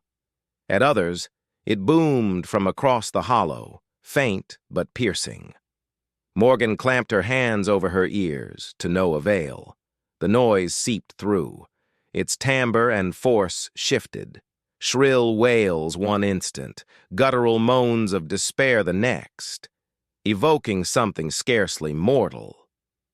Lucas sobbed quietly, palms mashed against his head, swaying rhythmically. Emma froze in place, gaze locked on the black, face etched with disbelief.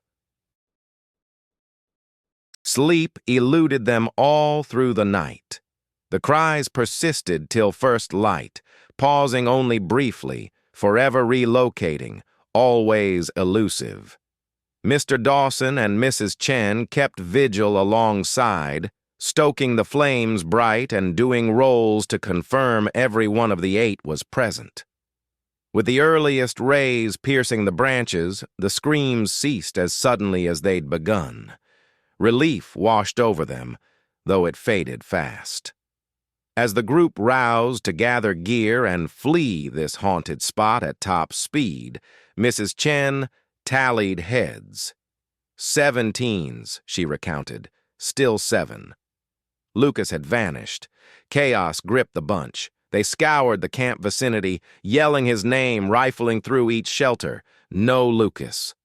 Morgan recalled him right there by the fire, when she'd nodded off near 4 a.m., weariness overpowering her terror. He'd been present, no question. But now, he was nowhere. 20 minutes after the search began, they discovered him in the hollow, submerged up to his waist in the stream. He stood perfectly still, gazing into the water, ignoring their calls. Mr. Dawson had to seize him physically and drag him to the shore.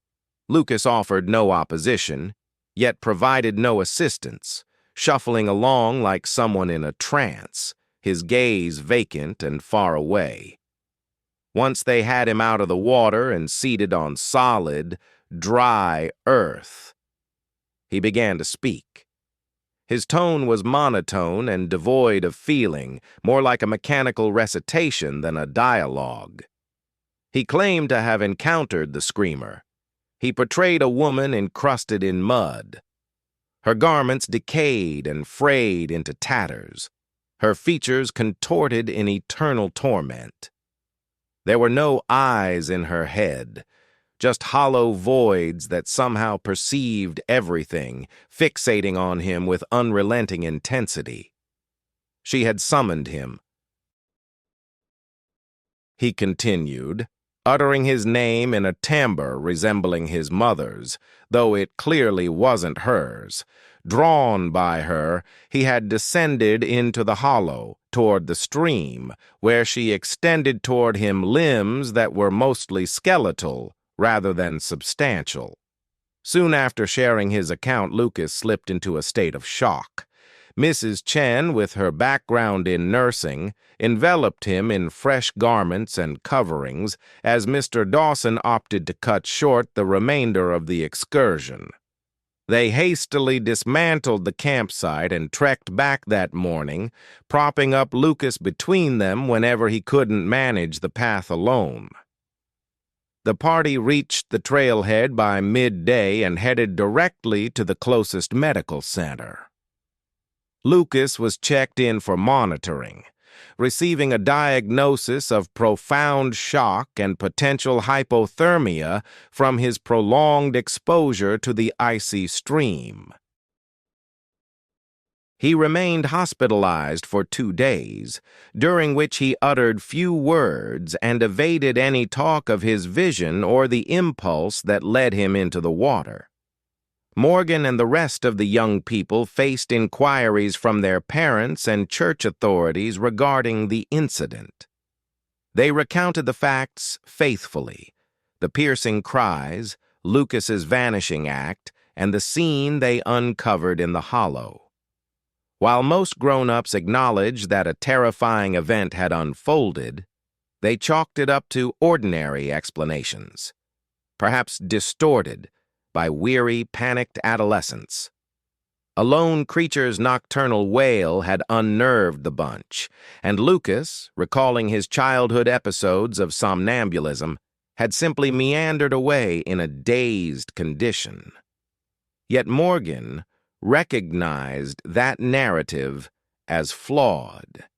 She had listened to those cries herself, observed them shifting circuitously around the hollow in patterns impossible for any solitary beast. She had witnessed Lucas's expression just before his extraction from the stream, observed the conviction in his features as he detailed the eyeless woman. What they had confronted defied classification as wildlife or mere figments of fatigued minds. Back home, Morgan delved into research on the site, scouring the internet for details on Screamer's Gap and their camping spot in the hollow. She uncovered sporadic mentions across trail forums and regional history pages. The hollow carried a notorious aura, she learned. Over the years, numerous trekkers had documented bizarre shrieks echoing there without source. A few even reported ghostly shapes flitting amid the foliage, evaporating upon pursuit. Folklore in the locale whispered of a female hiker lost in the vicinity back in the 1960s, detached from her companions and never recovered. Rescue efforts had scoured the hollow thoroughly, yet yielded nothing. Morgan further discovered that her group's brief loss of Lucas wasn't unique. In the preceding 20 years, at least 3 similar cases had arisen, with wanderers entering the hollow after dark and later discovered in bewildered or detached mindsets. One fellow insisted he had pursued the echoes of his late sibling's pleas into the stream. Another recounted attempting to rescue a submerged figure, despite the water's mere 2-foot depth. That evening left an indelible mark on Lucas, from which he never entirely rebounded. He distanced himself from the church's youth circle, ceased socializing with schoolmates, and grew progressively reclusive. Through shared acquaintances, Morgan gleaned that he suffered intense night terrors and avoided any proximity to forests or paths suited for trekking. He kept his hollow encounter private, brushing off probes with nebulous remarks about disorientation and aimless rambling. But Morgan understood the truth. She had noted his pallor upon being hauled from the water. She had detected the unshakable assurance in his recounting of the summoner who knew his name. Time marched on. Morgan pursued higher education, relocated from Damascus, and forged an existence free of trails, bivouacs, or echoes of that ordeal. Still, the screams lingered in her memory. The relentless orbit around their site for hours, the otherworldly depth of suffering they conveyed. And she could never erase the image of Lucas rooted in the stream, transfixed by an invisible presence, lured by a call that had no business knowing who he was. The hollow endured as a segment of the Appalachian Trail, traversed annually by countless adventurers. While most folks encountered nothing out of the ordinary, a sufficient number described eerie events that convinced the area's residents to steer clear of overnight stays whenever they could, recognizing that certain spots in those ancient peaks clung to their grim histories in manners that laughed at logical sense. Morgan held an unshakable conviction, one she'd never substantiate yet could never question, that an entity in that ravine persisted in its wails, its summons, its desperate grasps from the abyss that confined it, and that Lucas had narrowly escaped eternal entrapment in that void. Andre Mitchell, having completed 2 deployments in Afghanistan, had resettled into everyday existence back in Morgantown, West Virginia. This 33-year-old ex-soldier grappled with PTSD in manners that rendered steady jobs challenging and everyday conversations draining. His counselor at the VA facility proposed engaging in outdoor pursuits as a therapeutic element, noting how immersion in the wilderness might aid in unpacking past wounds and easing tension.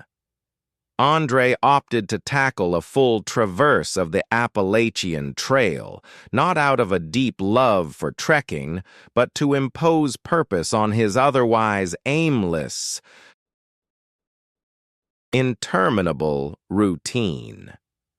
He launched his trek from Georgia during the onset of spring and reached the West Virginia stretch by September 2020. The exertion of the hikes proved more beneficial than he'd anticipated. The bodily fatigue drained away room for night terrors, and the isolation let him breathe without the perpetual alertness that tormented him amid crowds. He'd established a steady pattern of marching and pitching camp, one that seemed enduring and somewhat restorative. On the evening when it all shifted, Andre had pitched his shelter at an official spot close to Peters Mountain, in a secluded zone without any phone signal and few fellow trekkers this deep into autumn. After erecting his tent, consuming his dehydrated meal, and preparing to rest, he caught the sound of approaching steps. His army-honed reflexes activated without delay. Andre froze in place, tuning his ears with the sharp focus that had preserved him during his service abroad. The steps belonged to something upright, weighty, and purposeful. They traced a broad loop around his campsite, roughly 30 feet distant, navigating the woods with uncanny quiet. Andre shouted his name and demanded to know who lurked nearby. Silence answered. The pacing persisted, calm and systematic. Seizing his heavy-duty flashlight, the same one from his tours, Andre parted his tent flap. He scanned the woods broadly with the beam, anticipating he'd spotlight the intruder. Instead, the glow exposed merely trunks and foliage. No figure, no creature, no source for the noises assaulting his ears. Yet the footfalls endured, looping on as his illumination passed over their presumed path. His drilled expertise insisted this defied reality. A person couldn't stalk so soundlessly while producing such resounding intentional thuds. The clash between auditory input and visual emptiness sparked a terror unlike any battlefield dread. In conflict, dangers were tangible. You spotted them, confronted them, or evaded them. This phenomenon belonged to a wholly different realm. Andre emerged entirely from his tent, clutching the light as if it were a club. He wasn't prone to panic. He'd confronted foes, endured shootouts, navigated true peril or safety crises. But this enigma, whatever its nature, quivered his grip in ways warfare never had. The steps drew nearer, narrowing their orbit. And beneath them, Andre detected another layer: respiration. Profound, moist, raspy breaths that grated against some primal wrongness he couldn't name. He spotted limbs stirring about 7 feet high in a tree to his right, not down low like a human or beast might, but elevated, suggesting an extraordinarily lofty form brushing past. Andre directed his beam at the motion and briefly glimpsed a pallid form slipping behind the bole. Protocol urged him to evaluate the danger, to classify the peril, but a more ancient, visceral urge commanded him to retreat inside and endure till dawn. Andre disregarded that gut warning. He advanced on the tree, harboring the ghostly silhouette, his light slicing the night. Upon arrival, emptiness greeted him. However, etched into the trunk around 6 feet off the ground were scars. Profound scratches resembling talon work or immense digit pressure. Chunks of rind peeled off, exposing raw timber below. The perpetrator had inflicted them fresh, likely mere moments prior. The inhalations intensified. They emanated from various points now, implying the originator dashed at impossible speeds or that several presences encircled him. Andre retreated to his tent, flashlight darting to guard every sector. That's the moment he spotted the hand. It clutched the trunk of a nearby tree, roughly 20 feet off, its digits curling tightly around the rough bark. The anatomy didn't add up. Those fingers stretched unnaturally long and slender, every knuckle showing clearly beneath skin that appeared nearly see-through under the glow of his flashlight. The hand's color was ghostly, not the fair tone of ordinary flesh, but a sickly grayish-white music hue suggesting it had never felt the sun's rays. At last, Andre's instincts from his training deserted him entirely. He bolted back to his tent, sealing himself in with the zipper, fully aware that the flimsy nylon offered zero real defense, yet craving that mental shield regardless. Huddled in the pitch black with his light switched off, he strained to hear the noises from whatever lurked beyond as it probed his campsite. The heavy breathing swelled until it seemed to echo right there in the confined space with him. He sensed the tense material bulging inward, like some force was pressing on it from the other side, probing the frail divide. Time dragged on music like this for hours. Andre remained utterly motionless, his grip tight on a knife that he realized would prove worthless against the unseen threat, all while the unnatural rustlings circled his setup. He couldn't label it anything but a creature now, one that appeared to scrutinize him with the meticulous focus he'd once applied to scouting hostile sites, methodical, exhaustive, and chillingly sharp-minded. As morning neared, the entity finally withdrew. Andre caught the fading footfalls, retreating farther until silence claimed the woods once more. Only when daylight filtered into his shelter did he dare unzip the flap and peer out. The site appeared untouched from how he'd set it up. His provisions dangled securely from the bear lines. His utensils rested precisely where he'd left them. All seemed ordinary, save for the gouges scarring the trees, now plainly evident in the sun's light, numbering in the dozens. They clawed up the bark at elevations no person could claw without climbing gear. With trembling fingers that refused to steady, Andre gathered his belongings. He trekked out at daybreak, pushing the relentless rhythm drilled into him during his service, pausing only when he hit a highway junction teeming with fellow travelers.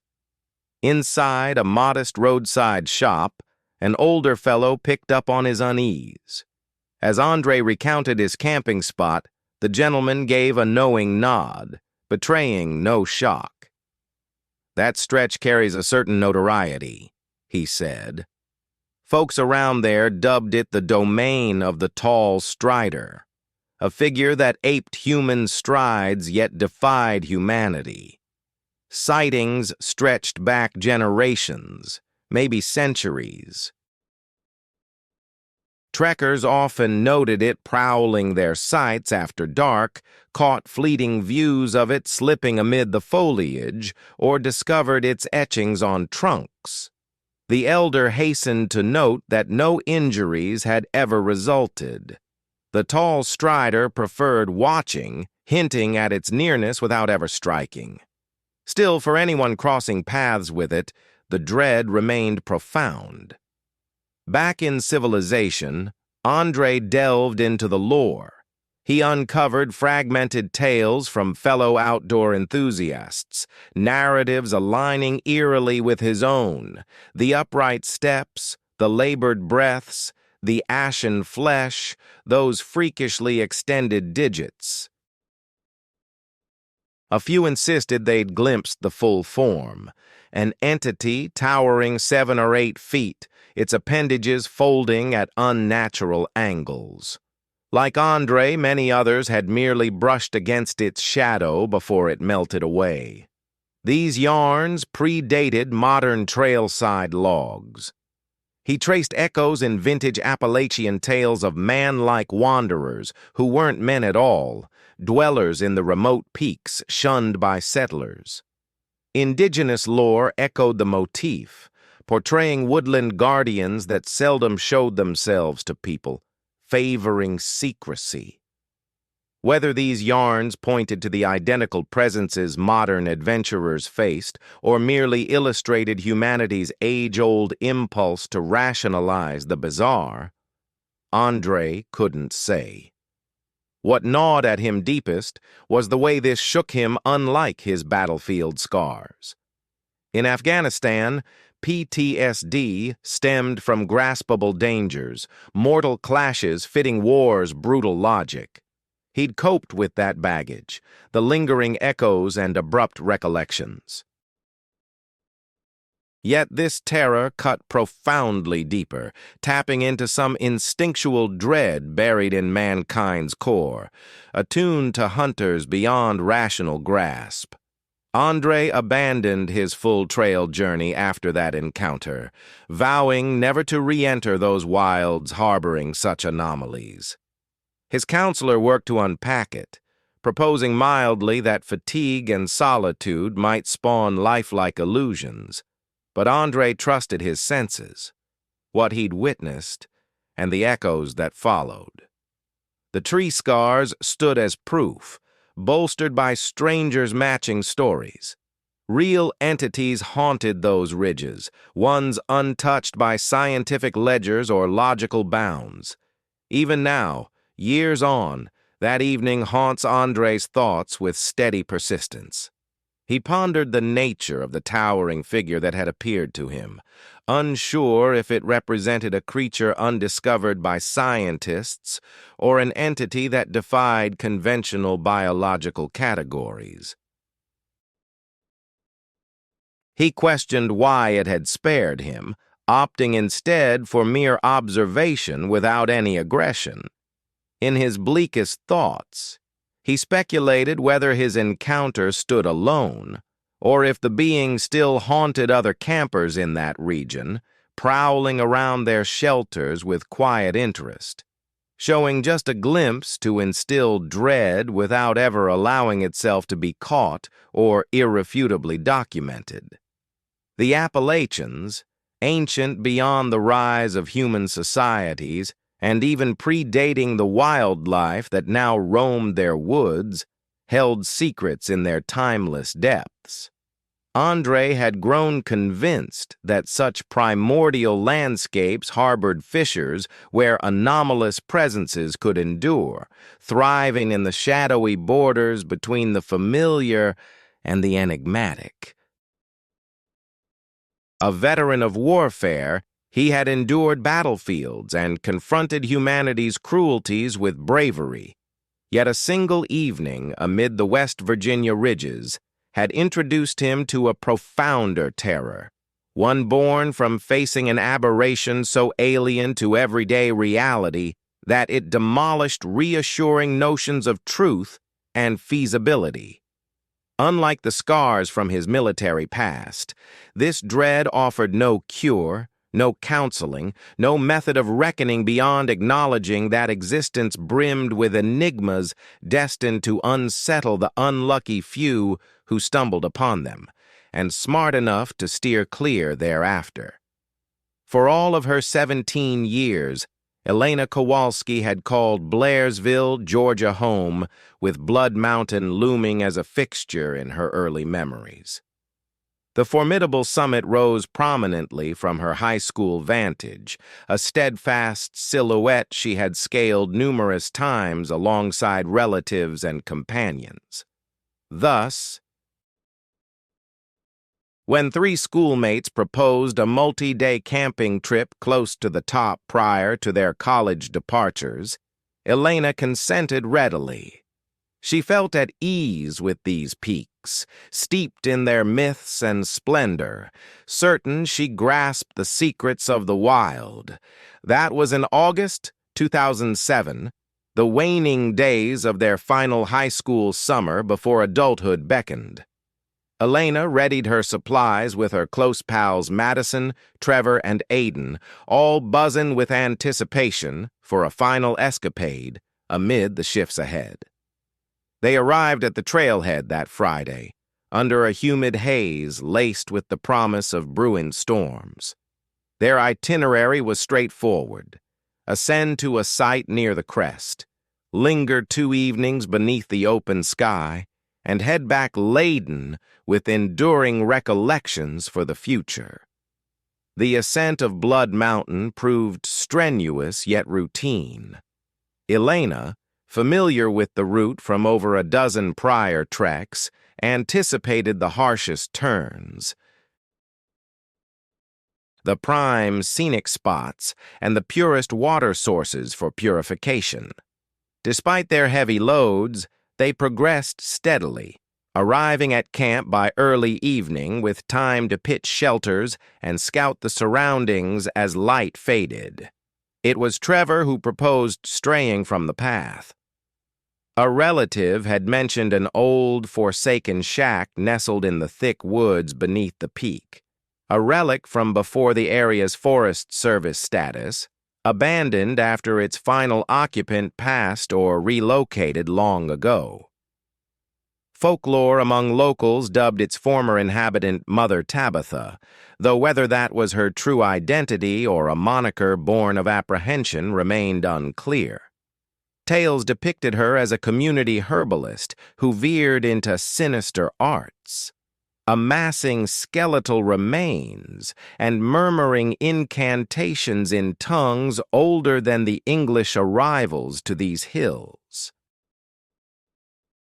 Elena dismissed most of it as fabrication, the sort of yarn that ballooned through generations until distinguishing reality from invention grew futile.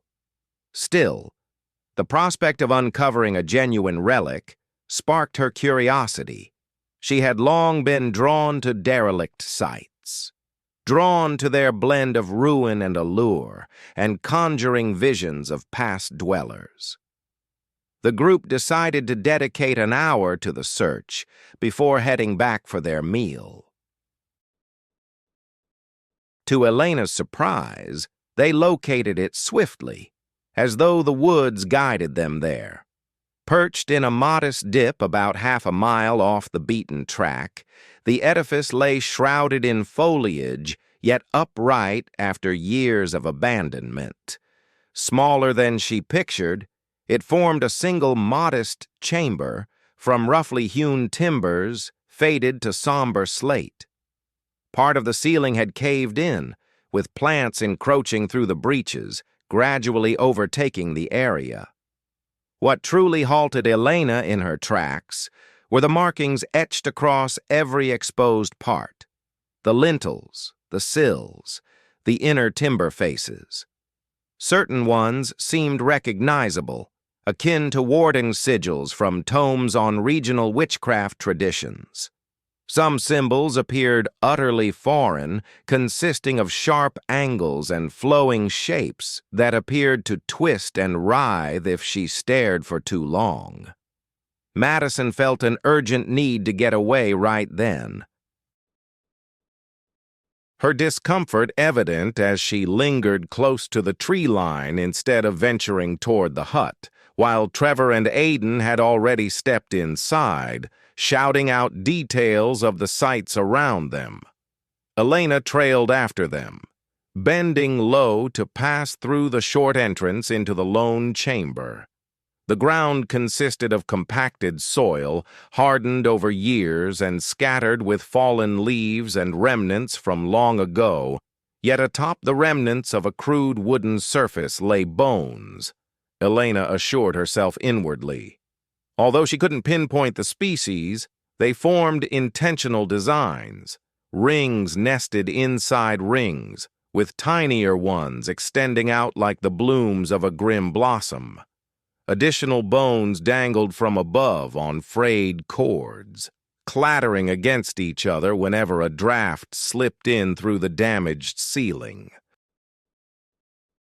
The odor carried notes of soil, decay, and an indefinable organic element that churned Elena's gut. She ought to have departed at that moment. All her senses screamed that this spot held something unnatural, a lingering mark from past events that no amount of time could erase.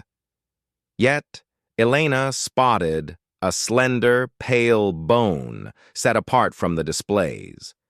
It struck her as elegantly simple, polished and unmarred, like it had been meticulously treated. Without fully registering her actions, she snatched it up and tucked it into her coat's pocket. Just a memento, she rationalized. Evidence they'd discovered the fabled shelter. Madison caught her doing it and seized her arm with bruising force. She said nothing, merely shaking her head fiercely, her gaze filled with an alarm that Elena deemed overblown. It was merely a bone, likely from a rodent or small mammal. Hardly cause for the mounting dread gripping her companion. Elena yanked free and headed back out, keen to escape the heavy air inside the hut, though unwilling to concede that grabbing the bone had been unwise.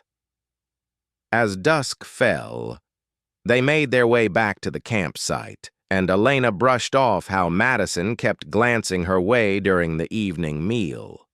The bone rested in her jacket, overlooked amid the cooking and campfire tales. But once Elena settled into the tent she shared with Madison, she retrieved it for a closer look.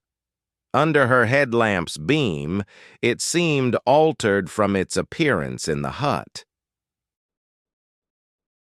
The texture wasn't quite as sleek as she'd thought. Faint etchings marked its surface, minuscule icons too intricate to decipher, yet clearly intentional. Elena jolted awake to Madison's cries. Night still cloaked everything in an absolute void, the sort found only far from city glows. Madison sat bolt upright in her bag, jabbing a finger toward the tent's far end where their belongings piled up. Tears streamed down her face as she babbled, convinced she'd glimpsed a figure there. An elderly lady devoid of eyes, her hollow orbits somehow perceiving all. Elena swung her light that way and found just their equipment. No figure, no outsider, no reason for such fright. It required about 20 minutes to soothe Madison sufficiently and persuade her to rest once more. Elena inspected the space meticulously, even parting the flap to peer out, and detected nothing amiss. She dismissed it as a bad dream, likely triggered by the eerie shelter and the tiring trek. But as Elena stretched out again, she noticed the bone missing. She'd stowed it in her pack's side compartment. She knew she had. She'd seen the zipper seal. Yet, it was absent now. Elena rummaged silently to avoid disturbing Madison further, probing every pouch and nook inside. The bone had disappeared entirely. The following morning dawned rough and deteriorated from there. Aiden roused grumbling about night terrors, intense visions of suffocating in powdery remains, while an unseen presence lurked in the shadows. Trevor found his pricey purifier cracked, even though it was fresh out of the box and untouched. Elena's footwear, fine just yesterday, now sported a tear in the bottom that turned every step into agony. Trivial setbacks that might pass as coincidence alone, but together they wove a thread of disquiet around Elena. By midday, the stench emerged. It trailed them along the path, a reek akin to singed fur that stung Elena's eyes. Nobody could trace its origin. It would surge abruptly, thick and choking, only to fade away moments later. Fellow trekkers they encountered showed no reaction, eyeing them oddly when questioned about any whiff of burning. Madison urged them to break camp and head out without delay. The previous night's anxiety had swelled into near hysteria. Aiden and Trevor insisted on sticking around for the second night, refusing to allow some unsettling nightmares and odd occurrences to spoil their final camping adventure as a group. At twilight, Elena spotted the figure while she'd strayed a bit from the campsite to purify water from a nearby creek. As she rose to her feet, there stood the elderly woman on the far side of the water. Her gown, perhaps originally white, had faded to a murky grayish-brown like aged soil. Straggly locks framed a countenance etched with unimaginable years. Where eyes ought to have been, only pitch-black hollows dripped inky darkness along her lined face. Elena attempted a cry, yet silence gripped her throat. She willed her body to flee, but her limbs stayed rooted.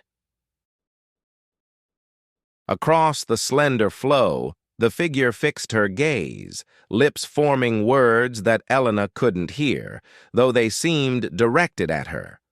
Only after struggling back to the site did the apparition disappear. Yet Elena was certain of the encounter's reality, no matter its improbability. She urged her companions to depart right away, dismantling her shelter without pause for debate. Madison assisted promptly, her eagerness to go unmistakable. Though Trevor and Aiden objected at first, they relented before the clear anguish of the others.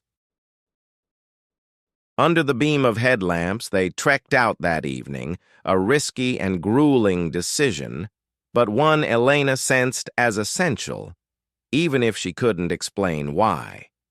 The path stretched on endlessly, its known features warped by night and terror. In the corners of her sight, Elna caught flickers of motion, and during brief halts, a chill exhalation brushed her nape. The acrid scent of singed hair intensified on the way down, shadowing them like a reproach.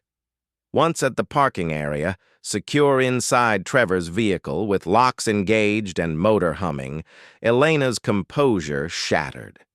She revealed the full tale. The bone, Madison's tent hallucination, the crone by the brook. She braced for skepticism or logical excuses, but quiet met her words. Aiden eventually owned up to glimpsing the same woman at the campsite's fringe, while the rest dozed. Trevor admitted sensing unfamiliar murmurs in an alien tongue, ghostly fingers grazing him amid the shadows, with nothing visible nearby. For the following week, Elena delved into records on Mother Tabitha.